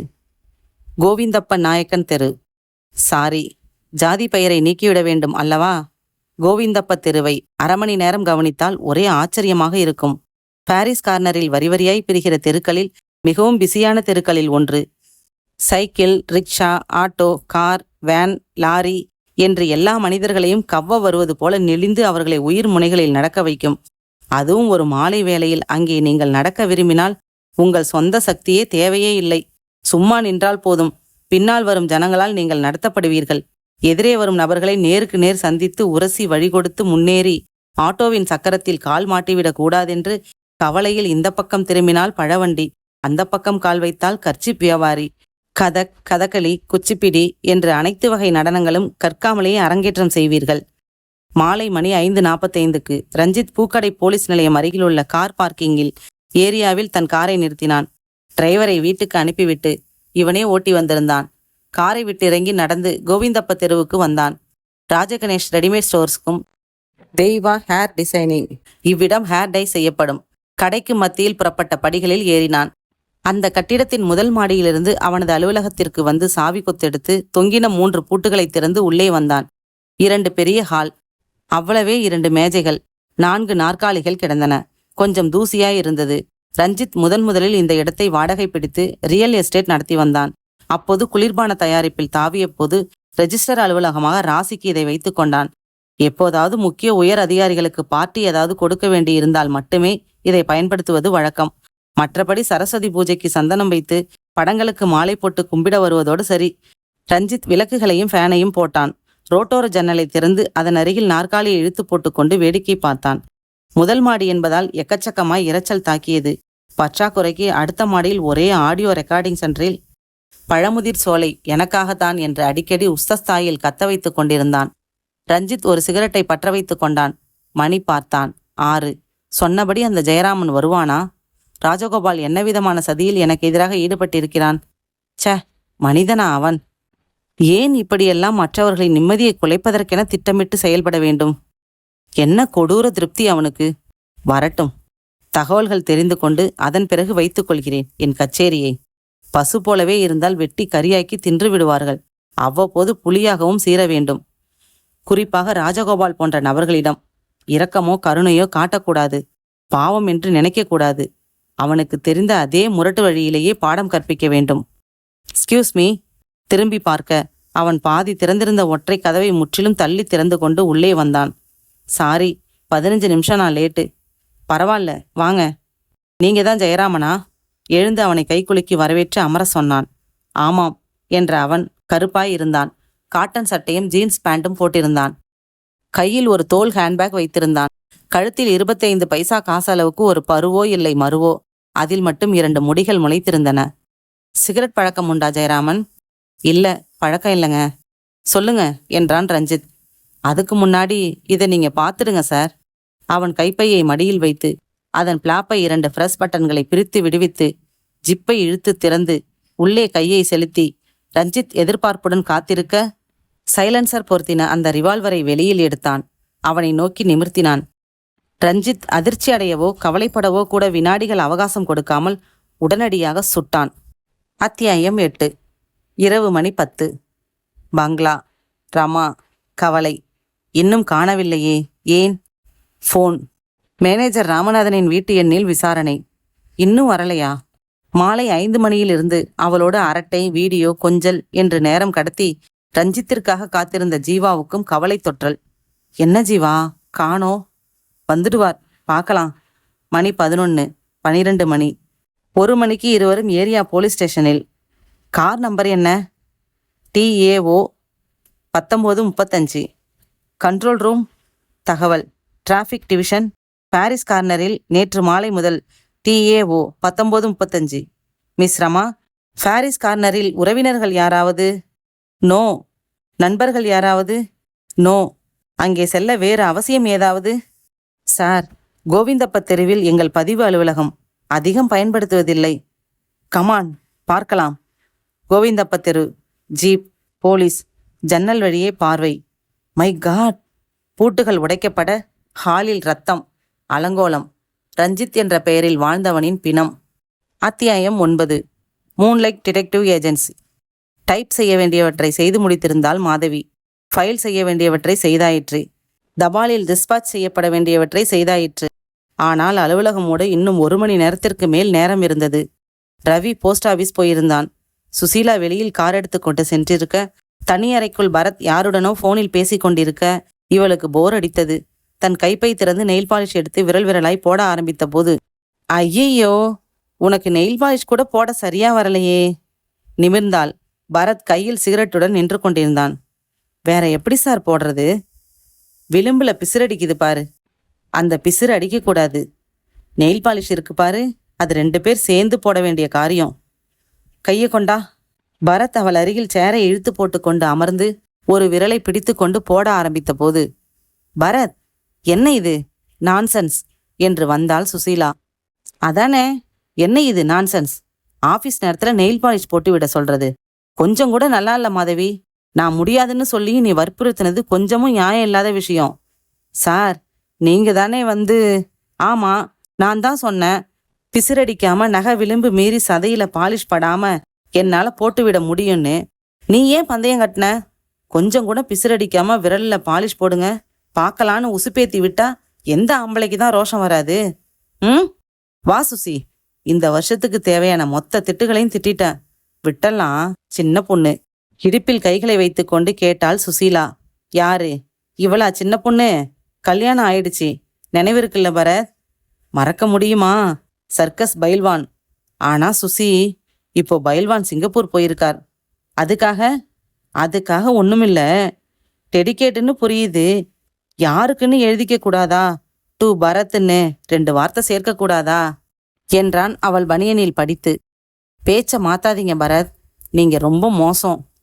ஒரு நாவல்லையாவது இதை நீ சொல்லாம இருக்கியா? ஜென்டில்மேனா நடந்துக்க மாட்டேங்கிறீங்க. ச்சே என்று தனியாரைக்குள் அவள் நுழைய, மாதவியிடம், கண்டுக்காத, சும்மா சமாளிபிகேஷனுக்காக உன்னை மாட்டி விட்டேன். ஆனா அவ நம்பல. நாளைக்கு சொல்லித்தரேன். இடுப்புல இம்ப்ரெஷன் விடாம பாவாடை கட்டுறது எப்படின்னு கூட டிப்ஸ் இருக்கு. பரத் என்று உள்ளிருந்து சுசீலா கத்த, பயங்கரமா பாயில் ஆயிட்டா என்று விட்டு உள்ளே வந்த பரத், ஏன் இப்படி ஹிஸ்டரியா பேஷண்ட் மாதிரி கத்துற? கற்பம்பூச்சி மேல விழுந்துச்சா? உங்க தலை டெல்லியிலேருந்து பிஎம் பேசுறாராம், பிடிங்க.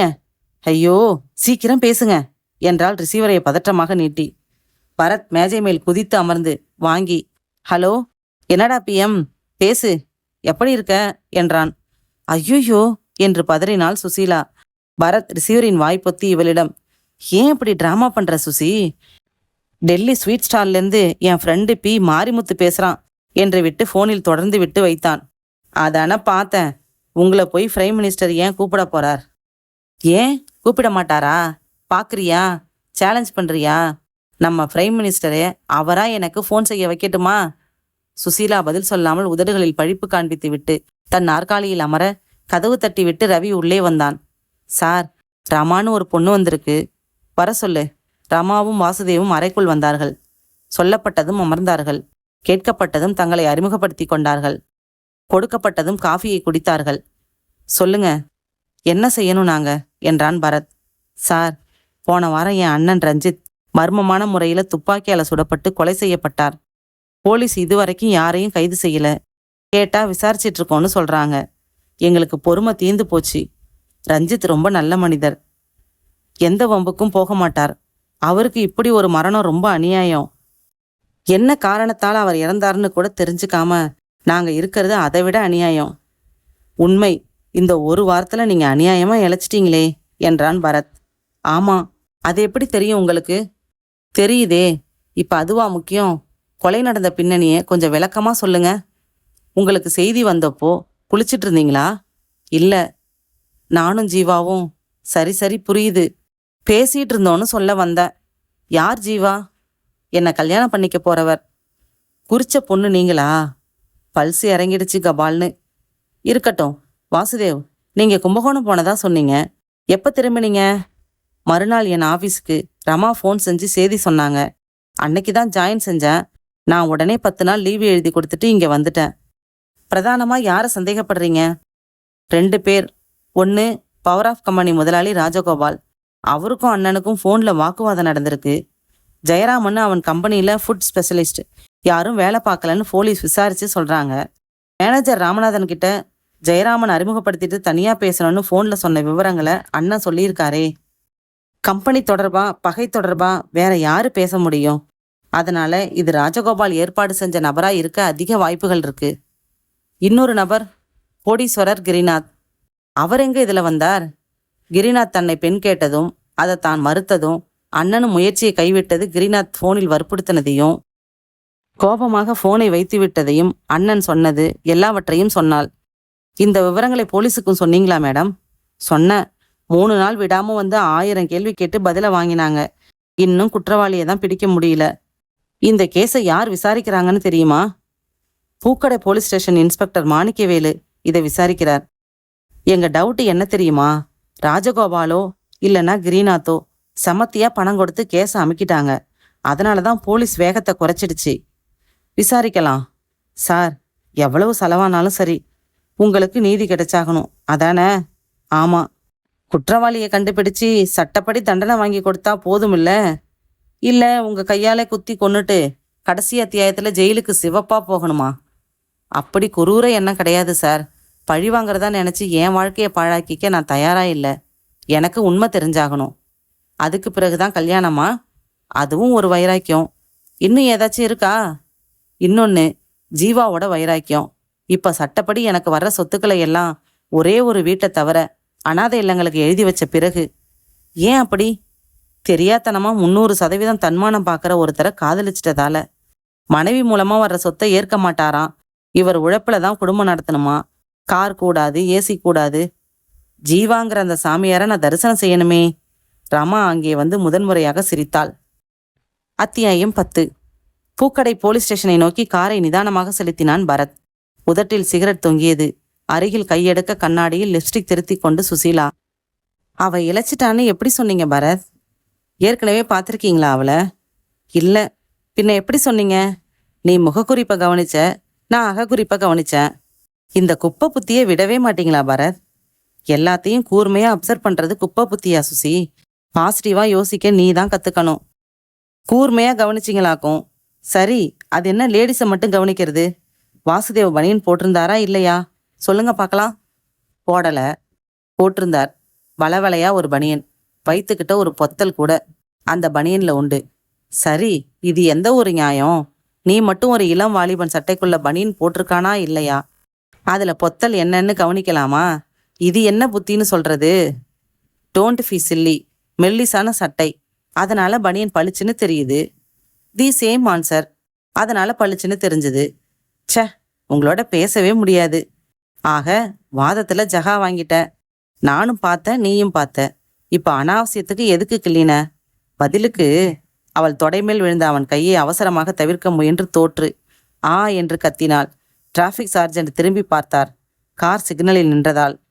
ஒண்ணுமில்ல, குடும்ப தகராறு என்றான் பரத். சிக்னல் மாற புறப்பட்டான். சி, மொரட்டு ஜென்மம், தடவி கொண்டாள். ச்சே, உங்களோட பேசவே முடியாது. மே ஐ ஹெல்ப் யூ? வேண்டியதில்லை, பழிப்பு காட்டினாள். ஆண்டாண்டு காலமாக காதலர்கள் சொல்லி புளிச்சு போன ஒரு வசனத்தை வேற வழி இல்லாம இந்த சந்தர்ப்பத்துல நானும் சொல்ல வேண்டியிருக்கு சுசி. என்னன்னு கேளேன். என்ன? சரி, கோபத்திலேயே நீ அழகா இருக்க. சிரித்து விட்டால் பட்டென்று. இப்படி ஏதாச்சும் சொல்லி மூட மாத்திடுவீங்களே. நல்ல மூடுல இருக்கிறப்போ நச்சுன்னு ஒத்திக்கலான்னா அதுக்குள்ள ஸ்டேஷன் வந்து தொலைச்சிடுச்சே. அருகில் பார்க்கிங்கில் நிறுத்தி ரசீதி வாங்கி கொண்டான் பரத். இறங்கினதும் பனியனை இழுத்து விட்டு கொண்டாள் சுசீலா. கை கோர்த்து சாலையை கடந்து நுழைந்தார்கள். இன்ஸ்பெக்டர் மாணிக்கவேலு இப்போ வந்துடுவார் என்றார்கள். அதுவரை சுசீலா ஆங்கில நாவல் பிரித்து கொள்ள சுவரில் குற்ற விவரங்களை படித்து முடித்து 100 பேர் படித்து கசக்கி போயிருந்த தமிழ் தினசரியில் கிளுகிளு உடையில் காட்சியளிப்பவர் நிரோஷாவை பார்த்தான் பரத். மாணிக்கவேலு தலையில் நாற்பிரி கட்டி நடக்கவிட்டே ஒட்டடை அடித்து விடலாம் போல உயரமாயிருந்தார். பிடிவாதமாக ஸ்டேஷனுக்குள் வந்ததும் கூலிங் கிளாஸை கழற்றாமல் இருந்தார். கேள்விப்பட்டிருக்கேன், இன்றைக்குதான் சந்திக்கிறேன் என்றார் சுசீலாவை பார்த்து கொண்டு. முக்கால்வாசி கேள்விகளுக்கு அவளை பார்த்தே பதில் சொன்னார். என்ன நினைக்கிறீங்க இந்த கொலையை பத்தி? பக்காவா பிளான் செஞ்சிருக்கான். வெரி கிளீன், ஒரு தடயமும் இல்லை. என்ன உங்க நிலைமை? சலிப்படைஞ்சிட்டா. என்ன நடவடிக்கைகள் எடுத்தீங்க? கொஞ்சம் விரிவா. தீவிரமான விசாரணைகள். கொலை நடந்த அந்த அதிகம் உபயோகிக்காத பதிவு ஆபீஸை சுத்தி உள்ள கடைகள், பிளாட்ஃபார வியாபாரிகளை விசாரிச்சேன். அதுல ஒரு ஹெல்த்தி பாயிண்ட் கிடைச்சது. என்ன அது? அந்த ஆபீஸ் இருக்கிறது மாடியில. அதுக்கான படிகளுக்கு பக்கத்துல ஒரு சலூன். அதோட ஓனர் கன்னியப்பன். கொலை நடந்த நேரம் ஈவினிங் 5 to 5:30. அந்த நேரம் கடைக்கு வாடிக்கைக்காரங்க யாரும் வராததால வெளியில ஸ்டூல் போட்டு உட்கார்ந்து எனவே எச்சரித்தேன்னு ஒரு நாவலை படிச்சிட்டு இருக்கார். ரஞ்சித் மாடிக்கு போனதையும் கவனிச்சிருக்கார். கொஞ்ச நேரம் கழிச்சு குற்றவாளி மேல போனதையும் கவனிச்சிருக்கார். Very good. அடையாளம் சொல்ல ஒரு ஐ விட்னஸ் இருக்கா? மிச்சத்தையும் கேளுங்க. கொஞ்ச நேரம் கழிச்சு 2ஆவதா போன குற்றவாளி மட்டும் இறங்கி இருக்கான். கடைசி படியில இறங்கின போது கொஞ்சம் தடுமாறி கீழே விழுந்துட்டான். கன்னியப்பன் பார்த்து சார் அப்படின்னு சொல்லியிருக்கான். அவன் அவசரமா கீழே தவறி விட்ட ஹேண்ட்பேக் எடுத்துட்டு நடந்து போயிட்டானா. அடையாளம் என்ன சொன்னா? காட்டன் சட்டையும் நீல ஜீன்ஸும் போட்டிருந்தானா. நல்ல கட்டுமஸ்தான பாடியான், கருப்பான். இதெல்லாம் விட ஒரு முக்கியமான அடையாளம், கழுத்துல ₹1/4 சைஸ்ல ஒரு பருவான். அந்த பருவுல மட்டும் 2 முடி முளைச்சிருந்துதான். Wow, very peculiar and particular அடையாளமாச்சே. என்ன புண்ணியம், நாங்க சந்தேகப்படுற யாருக்கும் அப்படி பரு இல்லையே. யார் யாரை நீங்க சந்தேகப்படுறீங்க? நம்பர் 1 கிரிநாத். அவருக்கு பெண் கேட்டு மறுத்துட்டதால அவமானமும் கோபமும் இருந்ததை அவரே ஒப்புக்கிறார். அவர் பையன் பத்திரிக்கை கூட அந்த அடையாளம் பொருந்தல. விசாரிச்சதுல குறிப்பிட்ட நேரம் அவங்க எங்க இருந்தாங்கன்னு சரியா சொல்ல முடியல. ரைட். அப்புறம் power of company Rajagopal. Ranjith கிட்ட வேலை பார்த்துட்டு போட்டி கம்பெனி ஆரம்பிச்சு பிரமாதமா வளர்ந்துட்டு இருக்கிறவர். ரஞ்சித் கம்பெனியில உள்ள ஃபுட் ஸ்பெஷலிஸ்ட் செல்வத்தை அதிக சம்பளம் தரேன்னு சொல்லி இழுக்க பார்த்திருக்கார். அதோட இல்லாம ரஞ்சித்தை நடுத்தெருவுக்கு கொண்டு வருவேன்னு சொல்லியிருக்கார். இந்த விஷயங்களை மேனேஜர் மூலமா கேள்விப்பட்ட ரஞ்சித் போன்ல கோபமா சத்தம் போட்டுட்டு 6 மாசத்துல பாருன்னு சவால் மாதிரி பேசியிருக்கார். பேசினதை மேனேஜர் கிட்டையும் சொல்லியிருக்கார். ஆக ரொம்ப ஸ்ட்ராங்கான மோட்டிவ் ராஜகோபாலுக்கு இருக்கு. விசாரிச்சப்போ அவர் என்ன சொன்னார்? எனக்கும் ரஞ்சித்துக்கும் பகை உண்டுன்னு பகிரங்கமா ஒப்புக்கிறார். ஆனா இந்த பகை தொழில மட்டும்தான், பர்சனலா அவரை தீர்த்து கட்டுற வெறியெல்லாம் கிடையாதுன்னு சொல்றார். அவர்கிட்ட ஜெயராமன்னு ஃபுட் ஸ்பெஷலிஸ்ட் யாருமே இல்லையா. அவரோட கம்பெனி ஸ்டாஃப் அத்தனை பேரையும் வாட்ச்மேன் கூட விடாம பார்த்துட்டோம். யாருக்கும் இந்த அடையாளம் பொருந்தி வரல. கொலை நடந்தப்போ ராஜகோபால் எங்க இருந்தாராம்? ஒரு ஃப்ரெண்டோட ஒரு ஹோட்டல்ல லிக்கர் பார்ட்டின்னு சொல்றார். அதை இனிமே தான் உறுதி செஞ்சுக்கணும். வேற யாரை சந்தேகப்பட்டீங்க? ரஞ்சித்தோட சம்பந்தப்பட்ட யாரையும் சந்தேகத்தை விட்டு விலக்க விரும்பல. அதனால எங்க லிஸ்ட்ல அவரோட தங்கையின் காதலன் ஜீவாவும் உண்டு, நெருங்கின நண்பன் வாசுதேவும் உண்டு. ஆனா 2 பேருக்கும் அந்த அடையாளங்களும் இல்ல, மோட்டிவும் இல்ல. ஸ்ட்ராங் அலிபையும் இருக்கு. ஈவினிங் 4 மணிலேருந்து ஜீவா ரமா வீட்டில் அவளோட பேசிட்டு இருந்திருக்கார். ராத்திரி ரஞ்சித் வந்ததும் 3 பேருமா ஹோட்டல்ல போய் சாப்பிட்றதா திட்டமிட்டு இருந்ததால காத்துட்டு இருந்திருக்கார். ரஞ்சித்தை காணாம பதறி 2 பேருமா தான் ஏரியா போலீஸ் ஸ்டேஷன்ல புகார் கொடுத்து கொலை நடந்த இடத்துக்கும் வந்து. ஆனா வாசுதேவ் கொஞ்சம் ஆஷாட பூதியோன்னு நினைக்க தோணுது. ஏன் அப்படி சொல்றீங்க? கம்பெனில ரகசியமா விசாரிச்சதுல இவரா வாலண்டரியா கும்பகோணத்துக்கு மாற்றல் வாங்கியிருக்கார். சில நாள்ல ரொம்ப டல்லா இருந்ததா சொல்றார். ரயில் புறப்பட்டது 8:15க்கு. இவர் தம் ரூமை விட்டு புறப்பட்டது 4:30க்கே. எதுக்கு அவ்வளவு முன்கூட்டியே புறப்பட்டீங்கன்னு கேட்டா புக்கு எக்ஸிபிஷன்ல வாங்கின புத்தகத்தை காமிக்கிறார். மாற்றலாகி ஊருக்கு போற ஆசாமி புக்கு எக்ஸிபிஷன் போயிட்டு ஊருக்கு புறப்படுறது ஒரு நெருடலா இருக்கு. 5 மணிக்கு கோவிந்தா தெருவுல கொலை செஞ்சுட்டு ஒரு அலிபைக்காக புக் ஃபேர் போய் புக் வாங்கிட்டு பிறகு ஸ்டேஷன் வந்து ரயில்ல புறப்பட்டு போயிருக்கலாம். சேச்சே, மற்றவங்கள பத்தி எனக்கு தெரியாது. ஆனா நான் இப்பதான் வாசுதேவ சந்திச்சேன். தன் உண்மையான நண்பனோட மரணத்துக்காக வருத்தமும் ஆத்திரமும் நிச்சயமா அவர்கிட்ட இருக்கு. பாயிண்ட் நம்பர் 2, தானே கொலை செஞ்சுட்டு பிரைவேட் டிடெக்டிவ் ஏஜென்சிக்கும் ஒரு ஆசாமி வந்து கண்டுபிடிக்க சொல்வானா? பாயிண்ட் நம்பர் 3, வாசுதேவுக்கு நீங்க சொன்ன அடையாளங்கள் பொருந்தல.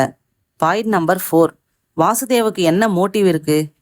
பாயிண்ட் நம்பர் போதும் சார், ஒரு விஷயத்த சொல்றேன். கொலை செஞ்சவன் தான் உண்மையான அடையாளங்களோட வந்தான்னு எப்படி நம்புறது? இவ்வளவு திட்டமிடுறவன் போலி அடையாளங்கள்ல கூட வந்திருக்கலாம். படியில தடுமாறி விழுந்தது நடிப்பா கூட இருக்கலாம். கழுத்துல அந்த வித்தியாசமான பரு நம்ம மிஸ்லீட் செய்யறதுக்காக ஒட்டிக்கிட்டதா கூட இருக்கலாம். ஸ்மார்ட் இன்ஸ்பெக்டர், அந்த கோணத்தையும் யோசிக்க தான் வேணும். அப்படி பார்த்தா சலூன்காரர் சொன்ன அடையாளங்கள் பொருந்தலைங்கிறதுக்காக யாரையும் சந்தேக லிஸ்ட்ல இருந்து வெளியில எடுத்துட முடியாது. You are right. பரத் மேலும் 1 மணி நேரம் பேசிக் கொண்டிருந்து விட்டு போஸ்ட்மார்ட்டம் ரிப்போர்ட்டுகள், புகைப்படங்கள், விசாரணை குறிப்புகள் எல்லாவற்றையும் கிளான்ஸ் பார்த்துவிட்டு இறந்த ரஞ்சித்தின் இரத்த வெள்ள புகைப்படத்தை திருப்பி தருவதாக கூறி ஒன்றை மட்டும் பெற்றுக்கொண்டு கைக்குலுக்கி எழுந்தான்.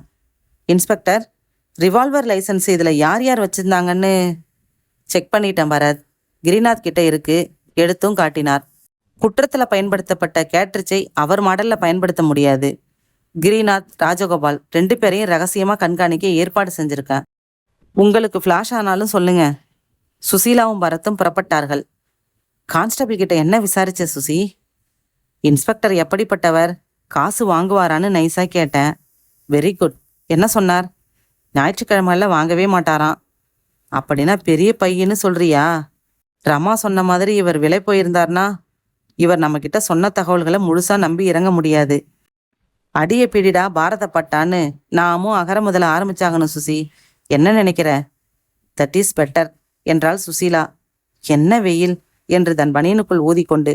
மாடியிலேருந்து பார்த்தா தெரியும் சுசி, ரொம்ப இழுக்காத என்றான் பரத். இருவரும் காருக்கு நடந்தார்கள். அத்தியாயம் 11. இப்போ என்ன செய்யலாம் பரத் என்றாள் காரில் அமர்ந்த சுசீலா. வெயில் கசகசங்குது சுசி. இப்ப எதையும் யோசிச்சா சரியா வராது. அடுத்து எங்க போகலான்னு கேட்டேன். இதே மாதிரி முதல்ல கேட்டிருக்கலாம்ல. நேரா நம்ம ஆபீஸ் போறோம். ரவி அனுப்பி ரமா கிட்ட ஒப்படைக்கப்பட்ட அந்த கொலை நடந்த ரெஜிஸ்டர் ஆபீஸ் சாவி கொத்தை வாங்கிட்டு வர சொல்றோம். வந்ததும் ஸ்பாட்டுக்கு போறோம். அந்த சலூன்காரனை பார்த்து பேச போறோம். அதுக்கு பிறகு அடுத்த யோசனை. மூன்லைட் டிடெக்டிவ் ஏஜென்சி வந்தார்கள். பரத் இருக்கானான்னு ஒரு ஆள் முரட்டுத்தனமா கேட்டார் சார் ஃபோன்ல என்றாள் மாதவி. யாருன்னு சொல்லிக்கலையா? ம். நீங்க இல்லைன்னதும் படக்குன்னு வச்சிட்டார். ரவியை ரமா வீட்டிற்கு அனுப்பிவிட்டு ரமாவிற்கு ரவியிடம் சாவி கொத்து தர சொல்லி போனில் தகவல் சொல்லி வைத்ததும் ஒலித்த போனை சுசீலா எடுத்தாள். Hello, this is MLDA. என்னது MLAவா? பரத் இல்லையா? முரட்டு ஆண்குரல். இல்ல, நான் சுசீலா. என்ன வேணும்? பரத் ஸ்பீக்கர் சிஸ்டத்தை ஆன் செய்து கொள்ள எதிர்முனையில் குரல் பெரிதாக அரை முழுக்க பேசியது. கொஞ்சம் எச்சரிக்கணும். அவன் இல்லைன்னா என்ன, அதான் சரி பாதி நீ இருக்கியே. அம்மாடி கேட்டுக்க, நீயும் பரத் தம்பியும் ரொம்ப நாளைக்கு சந்தோஷமா வாழணும்னு ஆசைப்படுறேன். எனவே எச்சரிக்கிறேன், நம்ம விவகாரத்தை தோன்ற வேலை வேணாம். உங்க விவகாரம்னா அது என்ன என்றாள் சுசீலா. சூரப்புள்ளிங்க 2 நீதி கேட்டு வந்துச்சிங்களே, அந்த விவகாரம்தான். ரஞ்சித் புதைச்ச இடத்துல புல் கூட முளைச்சிருச்சு. இப்ப எதுக்கு அதை போய் கிளறிக்கிட்டு? போலீஸை பாருங்க, எவ்வளவு நல்ல பிள்ளையா ஃபைலை தூக்கி ஓரமா வச்சுட்டாங்க. உங்களுக்கு ஏன் வம்பு? போலீஸுக்கு யாராச்சும் பெரிய தொகை கொடுத்துருப்பாங்க, அதனால அவங்க வேகம் காட்டாம இருக்கலாம். ரமா எங்களுக்கு உண்டான பீஸ் தர தயாரா இருக்கிறப்போ நாங்க ஏன் விலகணும்? உங்க உயிருக்காக. மிரட்டுறியா? இல்ல, எச்சரிக்கிறேன். துப்பாக்கியில ஒரே குண்டு தான் ரஞ்சித்தை மேல அனுப்ப உபயோகமாச்சு. இன்னும் 5 இருக்கு. உன்னோட அழகான டெடிகேட் மார்புல பாயக்கூடாது இல்லையா? அதுக்கு தான் விலக சொல்றேன். நீ யாரு? நீங்க 2 பேரும் இந்த கேஸ்ல தலையிடலனா நண்பன். திமிரா இறங்கிட்டா எதிரி. எதிர்முனை துண்டிக்கப்பட்டது. சுசீலா போனை வைத்துவிட்டு பரத் முகத்தை கலவரமாக பார்த்தாள். என்ன சுசி பாக்குற? மிரட்டல் நமக்கு புதுசா என்ன? மிரட்டல் வந்தாதான் இன்னும் சுறுசுறுப்பா இருங்கிறது வழக்கம். பப்ளிக் பூத்துலேருந்து பேசியிருக்கான். எப்படி சொல்றீங்க? பின்னணியில காலையிலேருந்து சைதாப்பேட்டை நம்பர்கள் எதுவுமே கிடைக்க மாட்டேங்குதுன்னு ஒரு குரல் கேட்டுச்சு சுசி. இந்த போன்லேருந்து என்ன தெரியுது பரத்? அவன் துப்பாக்கியில இன்னும் 5 குண்டுகள். ஜோக் வேணாம். ரமாவும் வாசுதேவும் கொலை நபரால் கவனமாக கண்காணிக்கப்பட்டு வருகிறார்கள் என்பதே நாம் அறியும் செய்தி. ரவி சாவிக்கொத்துடன் வந்ததும் உடனே இருவரும் அதில் புறப்பட்டார்கள். நேராய் ஃபாரிஸ் கார்னர் வந்து காரை பார்க் செய்துவிட்டு நடந்து கோவிந்தா தெரு வந்தார்கள். குறிப்பிட்ட கட்டடத்தை சமீபத்து படிகள் ஏறி மாடி வந்து பூட்டுகளை திறந்து உள்ளே வந்தார்கள். கொலை நிகழ்ந்த ஹால் சுத்தம் செய்யப்பட்டிருந்தது. ஒரே இரைச்சலாக போக்குவரத்து சத்தங்களும் அருகிலிருந்த ரெக்கார்டிங் சென்டரில் மாமோய் உன் பொன்னக்கோடுவும் கேட்டன. இவ்வளவு சத்தத்துல அணுகுண்டு வெடிச்சா கூட யாருக்கும் கேட்காது சுசி. அதனால துப்பாக்கி வெடிச்ச சத்தம் யாரும் கேட்கலன்னு விசாரணையில தெரிஞ்சதா? இன்ஸ்பெக்டர் சொன்னது உண்மைதான். ரமா சொன்னது ஃபோன் மிரட்டல், இன்ஸ்பெக்டரோட குணம், இதெல்லாம் வச்சு பார்த்தா குற்றம் செஞ்சது கிரிநாத் இல்லைன்னா ராஜகோபால் தான் பரத். அவங்களால தான் லஞ்சம் கொடுக்க முடியும், தெனாவட்டா பேசவும் முடியும். அவர்கள் அந்த அலுவலகத்தை நுணுக்கமாக ஆராய்ந்தனர். ஏதாச்சும் தடயம் விடுபட்டிருந்தா கூட போலீஸ் விட்டு வச்சிருக்காது பரத். கீழே இறங்கினார்கள் நிதானமாக. பார்த்து சுசி, ஒவ்வொரு படியும் ரொம்ப உயரம். ஆமாம் பரத், அதனாலதான் குற்றவாளி நிஜமாவே அவசரத்துல இறங்கின சமயம் தடுமாறி விழுந்திருக்கலாம். பார்க்கலாம். கீழே இடப்புறம் தெய்வா ஹேர் டிசைனர். இவ்விடம் ஹேர் டை செய்யப்படும். கடைக்கு வந்தபோது, சுசி நீ வெளியில இரு, நான் விசாரிச்சுட்டு வந்துடுறேன் என்று பரத் உள்ளே வந்தான். வாங்க சார், உட்காருங்க. கட்டிங்கா ஷேவிங்கா? 2ம் இல்லை. கன்னியப்பன் யாரு? நான் தான் என்றார் கன்னியப்பன். ஒரு நாற்காலியில் அவன் தாடையில் புஸ் பிஸ் என்று டெட்டால் கலந்த நீரை பீய்ச்சி கொண்டு, நான் போலீஸ் சம்பந்தப்பட்டவன். மாடியில் நடந்த கொலை சம்பந்தமா கொஞ்சம் பேசணும் உங்க கூட. எத்தனை தடவை தாங்க கேட்பீங்க? நான் இப்பதாங்க முதல் தடவையா கேட்குறேன். ஷேவிங் பண்ணிக்கிட்டா பதில் சொல்வீங்களா? கன்னியப்பனுக்கு நகைச்சுவை உணர்வு இருந்தது. சிரித்து விட்டார். நாற்காலி ஆசாமியை சாய்வு கோணத்தில் இருந்து நோக்கி, காசு வாங்கி உண்டியல் போல ஓட்டை வைத்த மரக்கல்லா பெட்டிக்குள் போட்டுவிட்டு, என்ன சொல்லணும்னா என்றார். அன்னைக்கு நீங்க பார்த்ததை மறுபடியும் சொல்றீங்க என்று டேப்பை ஆன் செய்து கொண்டான் பரத். கன்னியப்பன் விசாலமாக விவரித்தார். அந்த ஆபீஸுக்கு எப்பவானும் தான் ரஞ்சித் சார் வருவாரு. அவரை எனக்கு நல்லா தெரியும். அன்னைக்கு சாயங்காலம் மேலே ஏறினப்ப கூட என்னை பார்த்து ஒரு ஸ்மைல் அடிச்சுட்டு தான் போனாரு. ஒரு 15 நிமிஷம் இருக்கும். அவன் வந்தான். ஜீன்ஸ் பேண்ட்டு, இந்த காலேஜ் பசங்கெல்லாம் போடுவாங்களே அந்த மாதிரி, லூஸா ஒரு கைத்தறி சட்டை. மேலே போனான். சரி, ஏதோ வேண்டியவன் போல இருக்கு, வர சொல்லியிருப்பாரு போல இருக்குன்னு நினைச்சேன். அப்புறம் 10 நிமிஷத்துல அவன் மட்டும் இறங்கி வந்தான். ஸ்டைலா கையில சாவியை சுழட்டிக்கிட்டே விசில் அடிச்சுக்கிட்டே இறங்கினான். கடைசி படியில சரியா கால் வைக்காம தடுமாறி விழுந்துட்டான். தோல் பேக் ஒன்று வச்சிருந்தான். அது எகிரி விழுந்துடுச்சு. அதை எடுத்துக்கிட்டு சட்டையை தட்டிட்டு மெயின் ரோட்டுக்கு சல்லுன்னு நடந்துட்டான். பிறகு நான் கஸ்டமர் வந்ததால உள்ள வந்துட்டேன். மறுநாள் காலையில தான் போலீஸ் வந்து கேட்டப்பதான் கொலை நடந்த சமாச்சாரமே தெரியுது. அவன் கழுத்துல ஏதோ பருவ பார்த்ததா சொல்லியிருக்கீங்களே? ஆமாங்க, இந்த இடத்தில் என்று தன் கழுத்தில் வலப்பக்கம் விரல் வைத்து காட்டினான். அதுல 2 முடி வேறங்க, ₹1/4 சைஸு. சட்டை காலர் தடுமாறி விழுந்ததுல விலகினதால அது தெரிஞ்சுதுங்க. இல்லைன்னா தெரியாது. காலர் மறைச்சிடும். அந்த கைப்பையில ஏதாச்சும் கம்பெனி பேர் அடிச்சிருந்ததா? ஆமாங்க, ஏதோ ஒரு கம்பெனி பேரு. விளம்பரத்துக்கு போடுவாங்க பாருங்க, அந்த கைப்பை. கடையில வாங்கினது கிடையாது. கடையில வாங்கினதுன்னா விலாசம் இருக்காதுங்களே. அதெல்லாம் சரிதான். என்ன கம்பெனி பேர் எழுதிருந்துச்சுன்னு கவனிச்சிங்களா? கன்னியப்பன் பின்னந்தலையை சொரிந்தான். நமக்கு இங்கிலீஷ் வராதுங்க. நிறைய செக்ஸ் காட்சி இருக்குதுன்னு பசங்க சொன்னா இங்கிலீஷ் படம் பார்ப்பேன். இங்கிலீஷ்ல பேப்பர்ல சோப்பு நோரை வழிச்சு எடுக்கிறதோட சரி, வாசிக்க வராதுங்க. பரத் மேலும் விசாரித்து விட்டு டேப்பை அணைத்து புறப்பட்டான். வெளியில் வந்தபோது அங்கே சுசீலாவை காணவில்லை. அத்தியாயம் 12. சென்ற அத்தியாயத்தின் இறுதியில் ஒரு திகிலுக்காக காணாமல் போயிருந்த சுசீலா சற்று தள்ளி பிளாட்பார கடையில், இது ஒரிஜினல் சென்ட் தானா என்று ஆராய்ந்து கொண்டிருந்தாள். கமான் சுசி, ஒரு செகண்ட் பதறிட்டேன். இருவரும் காருக்கு வந்தார்கள். நான் ஓட்டுறேன் என்றால் ஓட்டினாள். எங்கே இப்போ? ரமா வீட்டுக்கு. கன்னியப்பன் என்ன சொன்னார்? என் மீச செட்டப்புக்கே 100 பொம்பளைங்க பின்னாடி வருவாங்களாம். கரெக்டாத்தான் சொல்லியிருக்கார். திரும்பி பாருங்க. திரும்பி பார்க்க நூற்றுக்கணக்கான பெண்கள். பெண்களை இழிவு செய்யாதீர், சம உரிமை வேண்டும், சம வாய்ப்பு வேண்டும், ஆபச சுவரொட்டிகள் ஒழிக என்று கத்திக்கொண்டு நடந்தார்கள். இப்போ உங்களை இறக்கி விட்டேன்னா சட்னி தான். ஏன், நான் என்ன செஞ்சேன்? ஒரு நாள்லையாவது யோக்கியமா பெண்களை பார்த்துருக்கீங்களா? யோக்கியமா பெண்களை பேசியிருக்கீங்களா? Objection madam. நான் தண்டிக்கப்பட வேண்டியவன் என்றால், நான் கண்டிக்கப்பட வேண்டியவன் என்றால் முதலில் தொடர வேண்டியது போதும். கன்னியப்பன் என்ன சொன்னார் பரத்? கேட்டுக்கோ என்று கேசட்டை கார் டேப்பில் நுழைத்து ரிவர்ஸ் செய்து ஒலிக்க விட்டு சிகரெட் பற்ற வைத்து கொண்டான் பரத். கேட்டுவிட்டு சுசீலா, புதுசா எதுவும் இல்லை. நீ அப்சர்வ் செஞ்ச லட்சணம் அவ்வளவுதான். ஒரு புது தகவல் இருக்கு சுசி. அந்த கொலைக்காரன் வச்சிருந்த கைப்பை மேல ஒரு கம்பெனி விலாசம் இங்கிலீஷ்ல அச்சடிச்சிருந்தது. This is a point. Noted. Okay, noted என்று சிரித்தாள் சுசீலா. ரஞ்சித்தின் குடும்ப வக்கீல் சோமநாதன் தன் உதவியாளருடன் வந்து குளிர்பானம் நாசுக்காக குடித்துவிட்டு, சொல்லு குழந்தை என்றார் ரமாவை பார்த்து. ரமாவின் அருகில் மற்றொரு சோபாவில் ஜீவாவும் வாசுதேவும் அமர்ந்திருந்தார்கள். மயிலாப்பூர்ல எங்களுக்கு ஒரு வீடு இருக்கே, அதை தவிர மற்ற எல்லா சொத்துக்களையும் அனாதை இல்லத்துக்கு சேர்ற மாதிரி பத்திரம் எழுதணும் சார் என்றாள் அமைதியாக. என்னம்மா, விளையாடுறியா? இல்ல, நிஜமாதான் சொல்றேன், மனப்பூர்வமாதான் சொல்றேன். கம்பெனி, இந்த வீடு எல்லாத்தையுமா? ஆமாங்க, பேங்க் பேலன்ஸ் உள்பட. உனக்கு என்ன பைத்தியமா? மயிலாப்பூர் வீடு ரொம்ப சின்னது, 2 லட்சம் கூட பெறாது. அது மட்டும் போதும்னு சொல்றியே. மற்றபடி உங்க அண்ணன் பேர்ல இருக்கிற சொத்துக்களோட மொத்த மதிப்பு கிட்டத்தட்ட 65 லட்சம் வருமா? தெரியும் வக்கீல் சார். எதுக்காக இந்த முடிவு? காதலுக்காக. புரியலையே. இவர் ஜீவா, நம்ம கம்பெனியில பிளான் சூப்பர்வைசரா இருக்கார். இவரை நான் மனசார நேசிக்கிறேன். எங்களுக்கு நடுவுல தடையா இருக்கிறது என்னோட பணம். இவரோட சம்பளம் 1000 சொச்சம். அந்த பணத்துல நான் குடுத்தனம் நடத்தணுங்கிறது அவரோட கொள்கை. அந்த கொள்கையில எனக்கும் உடன்பாடு இருக்கு. 24 வயசு வரைக்கும் பங்களா, கார், ஏசின்னு எல்லா ஆடம்பரங்களையும் அனுபவிச்சிட்டேன். ஒரு மிடில் கிளாஸ் குடும்ப பொண்ணா வாழ எனக்கும் ஆசையா இருக்கு. எனக்கு ஜீவா தான் முக்கியம், சொத்து இல்ல. அதனால தான் அவர் யோசனைப்படி இந்த முடிவு. நல்லா யோசிச்சிட்டியாமா? 100 தடவை யோசிச்சிட்டேன் சார். 100 தடவை யோசிச்சிட்டேன் சார்.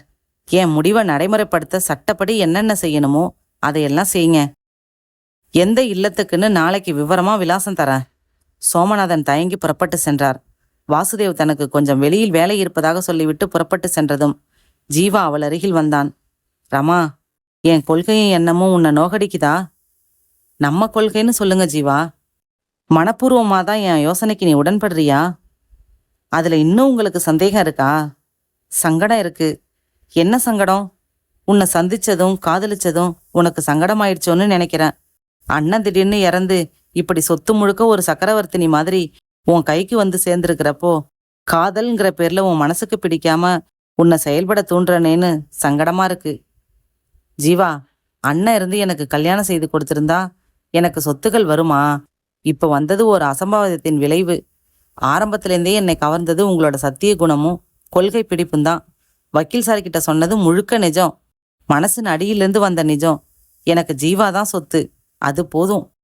இவன் மார்பில் சாய்ந்து கொண்ட ரமாவின் நெற்றியில் முத்தமிட்ட Jeeva, Rama, you are great என்று நான் தழுதழுத்தான்.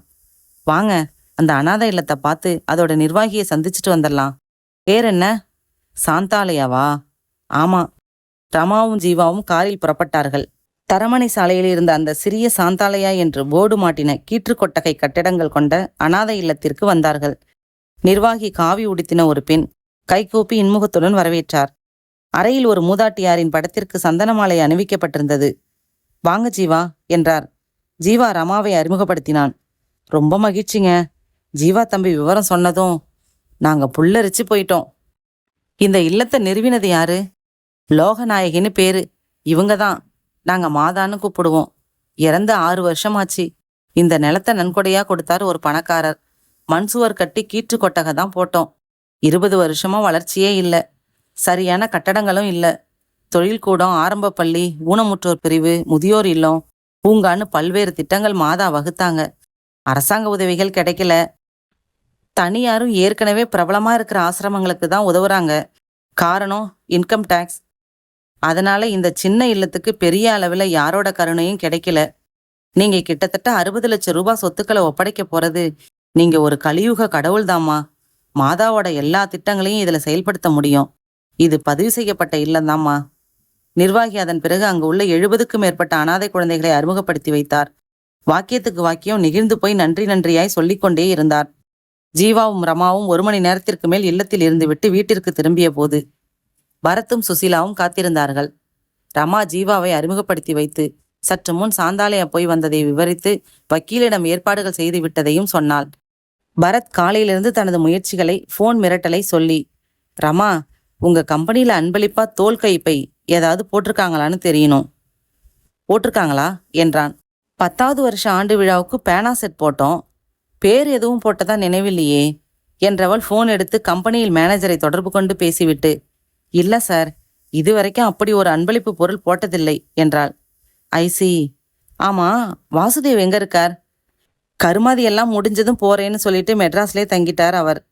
இந்த பங்களாவிலேயே தங்கிக்கங்கன்னு எவ்வளோ சொல்லியும் கேட்காம ஹோட்டல்ல தங்கியிருக்கார். எந்த ஹோட்டல்ல? பக்கத்துல கவிதா லாட்ஜுன்னு இருக்கு. அதுல 27ஆம் நம்பர் ரூம். என்ன விஷயம்? சும்மாதான், காணமேன்னு கேட்டேன். வரோம், 2 நாள்ல ஒரு ஐடியாவுக்கு வந்துருவோன்னு நினைக்கிறேன். இருவரும் புறப்பட்டார்கள். அத்தியாயம் 13. காரை செலுத்தி கொண்டே கேட்டாள் சுசீலா. என்ன பரத், திடீர்னு அந்த வாசுதேவ பத்தி ஒரு மாதிரியா விசாரிச்சிங்க? சரி, நாம பெரிய விஷயங்களை நுணுக்கமா பாக்குற போது சின்ன விஷயம் நம்ம கவனத்துல இருந்து நழுவிடுது. என்ன சொல்றீங்க? உன் பனியன்ல என்ன எழுதிருக்க படி. என்ன இது? சம்பந்தம் இல்லாம. சம்பந்தம் இருக்கு, படி. டெடிகேட்டுன்னு எம்ப்ராய்டரி செஞ்சிருக்கு. இந்த பனியனை எப்ப போட்ட? இன்னைக்கு காலையில தான். போன்ல மிரட்டல் வந்துச்சே, மிரட்டினவன் கடைசியா சொன்ன வாசகத்தை நினைச்சு பாரு சுசி. என்ன சொன்னா என்று யோசித்து பார்த்து, நீங்க 2 பேரும் இந்த கேஸ்ல தலையிடலனா நண்பன், திமிரா இறங்கிட்டா எதிரின்னு சொன்னான். அதுக்கு முன்னால என்ன சொன்னான் தெரியுமா? துப்பாக்கியில ஒரே ஒரு குண்டு தான் ரஞ்சித் மேல அனுப்ப உபயோகமாச்சு. இன்னும் 5 இருக்கு. உன்னோட அழகான டெடிகேட் மார்பிள பாயக்கூடாதுல்ல அப்படின்னு சொன்னானா இல்லையா? அட ஆமா, சொன்னா. இன்னைக்கு காலையில உன்னை சந்திச்சதும் உன் பனியனை கவனிச்சதும் வாசுதேவன் ஒருத்தந்தான் சுசி. ஜீவாவை இப்பதான் சந்திக்கிறோம். மற்ற 2 சஸ்பெக்டையும் நாம சந்திக்கவே இல்லை. இன்ஸ்பெக்டர் என்ன சொன்னாரு நினைவு இருக்கா? 8:15 ரயிலுக்கு 4:30க்கே ரூமை விட்டு போனவன் புக் எக்ஸிபிஷன் போனதா சொன்னது ஒரு நெருடல்னு சொன்னாரா இல்லையா? சோ வாசுதேவுக்கு ரஞ்சித்தை கொல்ல ஏதோ ஒரு காரணம் இருந்திருக்கணுங்கிறது என் யூகம். அதை உறுதி செஞ்சுக்க அவனை சந்திச்சு சில கேள்விகள் கேட்கணும். கொலை செஞ்சுட்டு துப்பறிய சொல்லி ரமாவோட சேர்ந்து அவனும் நம்ம தேடி வந்தது நாடகமா பரத்? ஏன் கணக்கு சரின்னா எல்லாம் நாடகம். கவிதா லாட்ஜ் வந்து இருவரும் 27ஆம் என் அறைக்கு வந்து தட்டின போது தூக்க கலக்கத்துடன் கதவை திறந்தான் வாசுதேவ். வாங்க வாங்க என்று சட்டையில்லாத தன் மார்பில் ஒரு துண்டு உருவி போட்டுக்கொண்டான். உட்காருங்க. பரத் கட்டிலிலும் சுசீலா நாற்காலியிலும் அமர்ந்தார்கள். அவனையும் அமர சொல்ல அமர்ந்தான். வாசுதேவ், ரஞ்சித் கொலை கேஸ விசாரணை செய்ய இன்ஸ்பெக்டரை சந்திச்சோம். இதுக்கு நடுவில் எங்களுக்கு ஒரு மிரட்டல் ஃபோன் வந்துச்சு. மிரட்டலா? யாரு?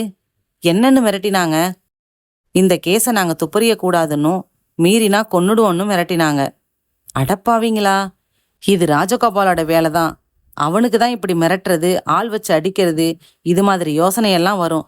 நீங்க இதுல இறங்குற விஷயம் அவருக்கு எப்படி தெரியும்? வாசுதேவ், அவனுக்கு தெரியறது இருக்கட்டும். இந்த கேஸ்ல சில பேரை முதல் கட்டமா சந்தேக வட்டத்திலேருந்து அப்புறப்படுத்தி ஆகணும். அப்பதான் வட்டத்துக்குள்ள எண்ணிக்கை குறையும். ரஞ்சித்தோட தொடர்பு உள்ள ஒருத்தரை விடாம அத்தனை பேரையும் விசாரிக்கிறதுன்னு தீர்மானிச்சோம். Very good. உங்க சுறுசுறுப்பு எனக்கு பிடிச்சிருக்கு. தேங்க்ஸ். முதல்ல உங்ககிட்ட ஆரம்பிக்கலான்னு வந்தோம். நான் தான் உங்க ஆபீஸ்ல காலையிலேயே எனக்கு தெரிஞ்சதெல்லாம் சொல்லிட்டேனே மிஸ்டர் பரத். சொல்லாததை தெரிஞ்சுக்க தான் வந்தோம். கேளுங்க.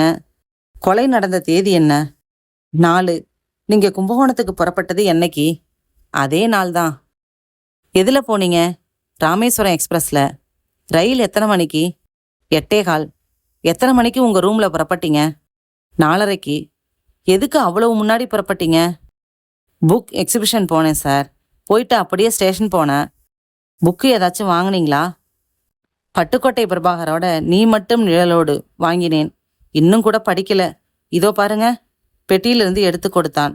பரத் புரட்டி எந்த பதிப்பகம் என்று பார்த்து கொண்டான். முதல் பக்கத்தில் வாசுதேவ் என்று கையெழுத்திட்டிருப்பதை கவனித்தான். பில் இருக்கா? அது எங்க மிஸ் பண்ணேனோ. ஏன் இவ்வளவு டீப்பா விசாரிக்கிறீங்க? அதான் சொன்னேனே, சந்தேக வட்டத்திலேருந்து ஒவ்வொருத்தரா விளக்கணும்னு. இப்போ உங்களை விளக்கியாச்சு. ஆமா, எத்தனை லக்கேஜ் எடுத்துட்டு போனீங்க வாசுதேவ்? 2 சூட்கேஸ், ஒரு அட்டைப்பெட்டி. இப்போ கும்பகோணத்துல ரூம் எடுத்துட்டீங்களா? ஆமா, ஏற்கனவே எழுதி போட்டு என் ஃப்ரெண்டு வாடகைக்கு ரூம் பிடிச்சு வச்சிருந்தான். போனேன், லக்கேஜை போட்டேன். ஆஃபீஸுக்கு வந்தா ஃபோன் வந்தது. உடனே புறப்பட்டு வந்துட்டேன். எப்போ கும்பகோணம் போறீங்க? கருமாதி முடிஞ்சதும். கும்பகோணம் அட்ரஸ் கொடுங்க. குறித்ததை பெற்றுக்கொண்டு விடை பெற்றார்கள். சுசி, நேரா புக்கு எக்ஸிபிஷனுக்கு ஓட்டு. போலீஸ் அங்க இவன் சொன்ன விவரங்களை இன்னும் சரி பார்க்கல என்றான் பரத். என்ன நினைக்கிறீங்க பரத் பேசுனதுல? ஒருத்தனோட கண்ணே காமிச்சிடும் சுசி. இவன் ரொம்ப சாமர்த்தியமா மறைக்க முயற்சி செஞ்சாலும் அடியில போய் பளபளக்குது. உண்மையை கிழிச்சு எடுத்து அவன் மூஞ்சில எறியறான் பாரு. புத்தக கண்காட்சிக்கு வந்தார்கள். நுழைவு டிக்கெட் வாங்கி கொண்டு உள்ளே வந்தார்கள். ஸ்டாலாக தேர் போல நின்று நின்று நகர்ந்த ஏராள புத்தக பிரியர்களின் பெரும்பாலோர் கண்ணாடி அணிந்திருந்தார்கள். இமயம் பதிப்பகம் ஸ்டால் எங்க இருக்கு? விசாரித்து கொண்டு அங்கே வர சிவப்பான இளைஞன் கண்ணாடி போட்டுக்கொண்டு துடியாக, என்ன சார் வேணும்? ஒரு தகவல் என்றான் பரத். 4ஆம் தேதி நீ மட்டும் நிழலோடுங்கிற புத்தகம் உங்க ஸ்டால்ல வித்துச்சான்னு பார்க்கணும். பார்க்கலாமே. பில் புக்கை எடுத்து வைத்து முன் தேதியில் அடிப்பிரதிகளை தள்ளிக்கொண்டே, இதோ. எஸ், இப்ப நினைவு வருது. 4ஆம் தேதி முதல் பில் இதுதான் சார். காலையில 10 மணிக்கு. நான் தான் வித்தேன். நல்லா நினைவுபடுத்தி சொல்லுங்க சார். காலையிலேயே வித்தீங்க? ஈவினிங் இல்ல? என்ன சார், அதான் முதல் பில்லுன்னு சொல்றேனே. ஈவினிங்னா நடுவில் எத்தனை பில் ஓடி இருக்கும்? நல்லா நினைவு இருக்கு சார். காலையில கொடுத்தது தான். வாங்கின நபர் நினைவு இருக்கா? சாரி, அது நினைவில்ல. நினைவிருக்க நியாயமும் இல்லை. நன்றி சொல்லி புறப்பட்டார்கள். சுசி, பாத்தியா? பையன் ஃப்ராடு நம்பர் 1. காலையில புக்கு எக்ஸிபிஷனுக்கு வந்திருக்கான், வாங்கியிருக்கான். அதை ஈவினிங் வாங்கினதா சொல்லியிருக்கான் பாரு. அப்படின்னா அவன்தான்னு சொல்றீங்களா? 2 சூட்கேஸ், அட்டைப்பெட்டி, எல்லாத்தையும் எடுத்துக்கிட்டு புறப்பட்டு போய் கொலை செஞ்சானா? Y not? ஆட்டோவில் வந்து வெயிட் பண்ணுப்பான்னு சொல்லிட்டு நடந்து போய் அடையாளங்களோட ரஞ்சித்தை கொன்னுட்டு திரும்பி போய் ஏறி ஸ்டேஷனுக்கு போயிருக்கலாம். எனக்கு வேண்டியது மோட்டிவ், அப்புறம் ஒரு சரியான ஆதாரம். இன்னைக்கு ராத்திரி நான் மட்டும் கும்பகோணம் போறேன் சுசி. அவன் இங்க இருக்கும்போதே அங்க அவன் ரூம்ல நுழைஞ்சு ஆராய போறேன். அங்க நான் எதிர்பார்க்கிற ரெண்டும் கிடைச்சிடுன்னு நம்புறேன் என்றான் பரத் சற்றே உற்சாகமாய். இறுதி அத்தியாயம். மறுநாள் மாலை 6. ஒலித்த போனை சுசீலா எடுத்தாள்.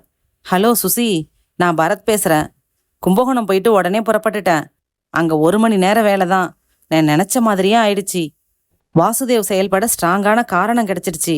இப்போ நான் பூக்கடை போலீஸ் ஸ்டேஷன்ல இருந்து தான் பேசுறேன். வாசுதேவை கைது செய்ய போறோம். விவரமா நேர்ல சொல்றேன்.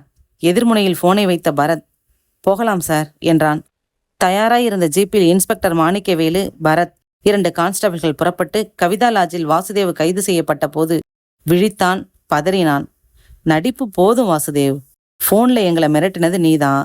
புக்கு எக்ஸிபிஷன் போனது காலையில தான், ஈவினிங் இல்ல. அப்புறம் உன்னோட டைரியை கும்பகோணம் போய் கைப்பற்றியாச்சு. அதுல ரமாவை நேசிச்ச விஷயம், அவ ஜீவாவை நேசிக்கிறது தெரிஞ்சது, நீ உருகி உருகி போன விஷயம் எல்லாத்தையும் படிச்சாச்சு. ஏமாற்றம் தாங்காம நீ ரஞ்சித்தை கொன்னுட்ட. போலீஸை மிஸ்லீட் செய்யறதுக்காக கழுத்துல பரு செட்டப் செஞ்சுக்கிட்ட. மிச்சத்தை போலீஸ் விசாரணையில சொல்லு என்றார் இன்ஸ்பெக்டர் மாணிக்கவேலு. சார், ஐயோ சத்தியமா நான் கொலை செய்யல. சரிதான், வாடா. எந்த கொலைகாரன் தான் உடனே ஒப்புக்கிட்டு இருக்கான்? வலுக்கட்டாயமாக வாசுதேவை போலீஸ் ஜீப்பில் ஏற்றி சென்றார்கள். 2 நாள் கழித்து ஸ்டேஷனுக்கு வந்தான் பரத். என்ன இன்ஸ்பெக்டர், ஒத்துக்கிட்டானா? இல்லையே பரத், புக் எக்ஸிபிஷன் ஈவினிங் போனதா சொன்னது மட்டும்தான் பொய். மற்றபடி நான் எந்த தப்பும் செய்யலைன்னு சொல்றான். அந்த பொய் மட்டும் ஏன் சொன்னானா? ஊரை விட்டு போறதுக்கு முன்னாடி கடைசியா ஒரு தடவை ரமாவை பார்த்து பேச நினைச்சானா? மனம் திறந்து நான் உன்னை நேசிக்கிறேன், உன் ஜீவாவை மறந்துட்டு என்னை கல்யாணம் பண்ணிக்கோ, நான் கண்கலங்காம சந்தோஷமா வச்சுக்கிறேன்னு பேசி பார்க்கலான்னு ஒரு அசட்டு உந்துதல் வந்துச்சான். அதனால நேரா லக்கேஜை எல்லாம் ஆட்டோவில் வச்சுக்கிட்டு அவ வீட்டுக்கு போனானா. ஆனா தூரத்துலேருந்து பார்த்தப்ப அவ ஜீவாவோட சிரிச்சு பேசிட்டு இருந்ததை பார்த்தானா. சே, அவ மனசை கலைக்கிறது தப்புன்னு நினைச்சு பேச நினைச்சதை பேசாம திரும்பிட்டானா. கடற்கரையில கொஞ்ச நேரம் இருந்துட்டு ஸ்டேஷனுக்கு வந்தானா. கேட்க நல்லா இருக்கு. உண்மை அதுதானோன்னு சந்தேகப்பட வேண்டியிருக்கு பரத். ஒரு அப்பாவிய அநியாயமா மிரட்டி விசாரிக்கிறதா எனக்கு படுது. ஏன்னா கொலை செய்ய பயன்படுத்தினது ரிவால்வர். இவன் கையில வெற்று ரிவால்வரை கொடுத்து திறக்க சொன்ன. சத்தியமா இவன் முன்ன பின்ன ரிவால்வரை பார்த்ததே இல்லைன்னு படுது. அப்படின்னா என்ட்ரி போடாம 2 நாள் வச்சிருந்து விசாரிச்சதே சட்டவிரோதம். சரியான அசைக்க முடியாத ஆதாரம் நமக்கு கிடைக்கல. கொலை ஆயுதம் பற்றி தகவல் இல்ல. இந்த நிலையில இவனை தொடர்ந்து விசாரிக்க முடியாது பரத். அது தப்பு. உண்மையான குற்றவாளி இவன் இல்லைன்னு நான் உறுதியா சொல்வேன். பரத் சிந்தனையாய் சோர்வாய் தனது ஏஜென்சிக்கு திரும்பினான். விவரங்களை சுசீலாவிடம் சொல்லி, சுசீலா, எங்க தப்பு செஞ்சோம்? வழக்கமா நம்ம கால்குலேஷன் சரியா இருக்குமே. வாசுதேவ் இல்லைன்னா வேற யாரு? உன் பனியனை பார்த்தது அவன்தானே. புக் எக்ஸிபிஷன் போய் சொன்னதும் அவன்தான். காதலிச்சு ஏமாந்த சரியான காரணமும் இருக்கு. ஆனா அவன் இல்லைன்னு இன்ஸ்பெக்டர் உறுதியா சொல்றார். பரத் 4 சிகரெட்டுகளை ஊதி ரமாவும் வாசுதேவும் தங்களை தேடி வந்ததில் தொடங்கி நிகழ்ச்சிகளை, விசாரணைகளை வரிசையாக நினைத்து பார்த்து கொண்டே வந்தான். திடீரென்று பந்து போல துள்ளினான். சுசி, கண்ணியப்பா சொன்ன தகவலை மறுபடியும் கேள். அந்த டேப்பை எடு. கேசட்டை எடுத்து அந்த விசாரணை பகுதியை ஒலிக்க வைத்தாள் சுசீலா. ஒரு குறிப்பிட்ட பகுதியில் நிறுத்தினான். மறுபடியும் இந்த பகுதி மட்டும் கேளு சுசீலா. அந்த பகுதியில் சாவியை ஸ்டைலா சுழட்டிக்கிட்டே விசில் அடிச்சுக்கிட்டே இறங்கி வந்தானா. சுசி, அது என்ன சாவி? ஒரு கார் அல்லது ஸ்கூட்டர் சாவியா இருக்கலாம். பொதுவா நாம கையில வச்சுக்கிறது வண்டி சாவிதான். வீட்டு சாவி வச்சுக்க மாட்டோம். கோவிந்த தெருவில் எந்த வாகனமும் பார்க் செய்ய முடியாது. மெயின் ரோட்ல சிலைக்கிட்ட பார்க்கிங் பகுதியில நிறுத்திட்டு நடந்து தான் ஆபீஸ் போனான். நாமும் அப்படிதான் போனோம். கொலைக்காரன் சுழட்டினது அவனோட ஏதோ ஒரு வாகனத்தோட சாவினா அவனும் அந்த பார்க்கிங் பகுதியில தான் நிறுத்தியிருக்கணும். குறிப்பிட்ட 4ஆம் தேதி ஈவினிங் கொலை நேரத்துல அங்க நிறுத்தப்பட்ட எல்லா வாகனங்களோட நம்பரும் அந்த ரசீது புக்ல கண்டுபிடிக்க முடியும் சுசி. இது ஒரு லாங் ஷாட், ஆனா முயற்சி செய்து பார்க்கலாம். பரத் உடனே டெலிஃபோன் எடுத்து இன்ஸ்பெக்டருக்கு தன் புதிய சிந்தனையை தெரிவித்தான். ரொம்ப நல்ல யோசனை பரத், நீங்க சிரமப்பட வேணாம். இன்னைக்கு ஈவினிங் இல்லைன்னா நாளைக்கு மார்னிங் முடிச்சிட்டு தகவல் சொல்றேன் என்றார் தெம்பாக. மறுநாள் காலை இன்ஸ்பெக்டரின் அவசர அழைப்பின் பேரில் வந்த பரத்திடம் சொன்னார் மாணிக்கவேல். லாக்கப்பில் கருப்பான அவன். பாருங்க பரத், இவன் பேர் சுப்பிரமணிய. கழுத்துல பாருங்க. பரத் கிட்டே வந்து பார்த்து அதிர்ந்தான். அவன் கழுத்தில் 1/4 ரூபாய் அளவு பரு, அதில் முடிகள். இன்ஸ்பெக்டர், யார் இவன்? இவன்தான் புரட்சி கனல் சுப்பிரமணியன், ரஞ்சித்தை கொலை செஞ்சது. ஜெயராமன்னு போன்ல பொய்யா பேசினது இவன்தான். இவன் ரூம்ல கொலைக்கு பயன்படுத்தின ரிவால்வரை கைப்பற்றினோம். எப்படி? உங்க யோசனைப்படிதான். கொலை நடந்த தேதி, அந்த நேரத்துல பார்க்கிங்ல நின்ன வண்டிகள் நம்பர் கலெக்ட் செய்து விலாசங்களை வாங்கினோம். ஒருத்தர் விடாம பார்த்தோம். இவர் பைக் வச்சிருக்கார். போய் பார்த்தா கழுத்துல பரு. வாயா மச்சான்னு இழுத்துட்டு வந்து தட்டின பிறகு பொல பொலன்னு எல்லாத்தையும் உதிர்த்துட்டான். என்ன காரணம்? இவனுக்கும் ரஞ்சித்துக்கும் என்ன பகை? எதுவும் இல்லை. சொன்னா ஆச்சரியப்படுவீங்க பரத். செயல் இவன். மூளை யாருது தெரியுமா? ஜீவா. அந்த துறவிதான் பிளான் போட்டது, ஐடியா கொடுத்தது, துப்பாக்கி வாங்கி கொடுத்தது. ஜீவாவா? எஸ். இவனும் ஜீவாவும் சாந்தாலயாவில் அனாதை இல்லத்து பசங்க. மாதா இறந்தப்போ 2 பேர்கிட்டையும் இல்லத்தை பெரிய அளவுல கட்டி தன் திட்டங்களை எல்லாத்தையும் நிறைவேற்றணும்னு சத்தியம் வாங்கினாங்களாம். இந்த பசங்க யோசிச்சிருக்காங்க. ராபின் ஹூட் மாதிரி பெரிய இடமா பார்த்து, ஒரு பெண் வாரிசு இருக்கிற இடமா பார்த்து ரமாவை லவ் பண்ணியிருக்கான் ஜீவா. தன் கம்பெனி பிரச்சனைகளை எல்லாம் ரஞ்சித் ரமா கிட்ட சொல்வானா, ரமா ஜீவா கிட்ட சொல்வாளாம். அதை வச்சு ராஜகோபால் மேல சந்தேகம் விழட்டுன்னு அவனோட ஃபுட் ஸ்பெஷலிஸ்ட்னு சுப்பிரமணியனை பேச சொல்லியிருக்கான். ரமாவும் வாசுதேவும் உங்களை பார்த்துட்டு வந்து ஜீவா கிட்ட பேசினப்ப சுசீலா பனியன் பத்தி பேசியிருக்காங்க. அதை வச்சுக்கிட்டு போன்ல மிரட்டின போது பேசியிருக்கான். அது உங்களை வாசுதேவ மேல சந்தேகப்பட வச்சிருக்கு. ரஞ்சித் இறந்து சொத்து பூரா ரமாவுக்கு வந்ததும் தான் திட்டப்படி அவளை இல்லம் பேருக்கு எழுதி வைக்க சொல்லிட்டான். ஜீவாவை கைது செய்யலையா? சப் இன்ஸ்பெக்டர் போயிட்டார். கைது செஞ்சாச்சு. எல்லா விவரங்களும் ரமாவுக்கும் சொல்லிட்டேன். நானும் சாரி கேட்டு வாசுதேவை ரிலீஸ் செஞ்சுட்டேன். வாங்க ஜீவாவை பார்க்கலாம். உடன் புறப்பட்டு ரமா வீட்டிற்கு வந்தார்கள். அங்கே தலைகுனிந்திருந்த ஜீவாவிடம் சூடாக பேசிக்கொண்டிருந்தாள் ரமா. சி, மனுஷனா நீ? காதலையே கொச்சப்படுத்திட்டியடா. நீ வளர்ந்த இல்லத்தை பெருசாக்குறது நல்ல காரியம். அதுக்காக கொலை செஞ்சு, சி, நீ எவ்வளவு தாழ்ந்துட்ட. பாவம், ஒரு பாவமும் செய்யாத வாசுதேவ அனாவசியமா சந்தேகப்பட்டு. ரமா, ரிலாக்ஸ். உண்மையான காதலை நீ புரிஞ்சுக்கல, அது ஓன் தப்பு என்று அமைதியாக சொன்ன வாசுதேவை ஒரு புதிய கோணத்தில் பார்த்தாள் ரமா, கண்களில் பெருகும் கண்ணீருடன். மிஸ்டர் வாசுதேவ், அவங்க உண்மையான காதலை புரிஞ்சுக்கல, நாங்க உண்மையான மனிதரை புரிஞ்சுக்கல. வெரி சாரி என்றான் பரத். கதை முற்றும். என்ன அன்பர்களே, கதை வாசிப்பு பிடிச்சிருக்கா? கதை கேட்ட அன்பர்களுக்கும் திரு பட்டுக்கோட்டை பிரபாகர் அவர்களுக்கும் எனது அன்பான நன்றிகள். லைக் பண்ணுங்க, கமெண்ட் பண்ணுங்க, சப்ஸ்கிரைப் பண்ணுங்க, ஷேர் பண்ணுங்க. மீண்டும் அடுத்த கதையில் சந்திக்கும் வரை உங்களிடமிருந்து விடைபெறுவது உங்கள் பத்மஸ்ரீ. நன்றி.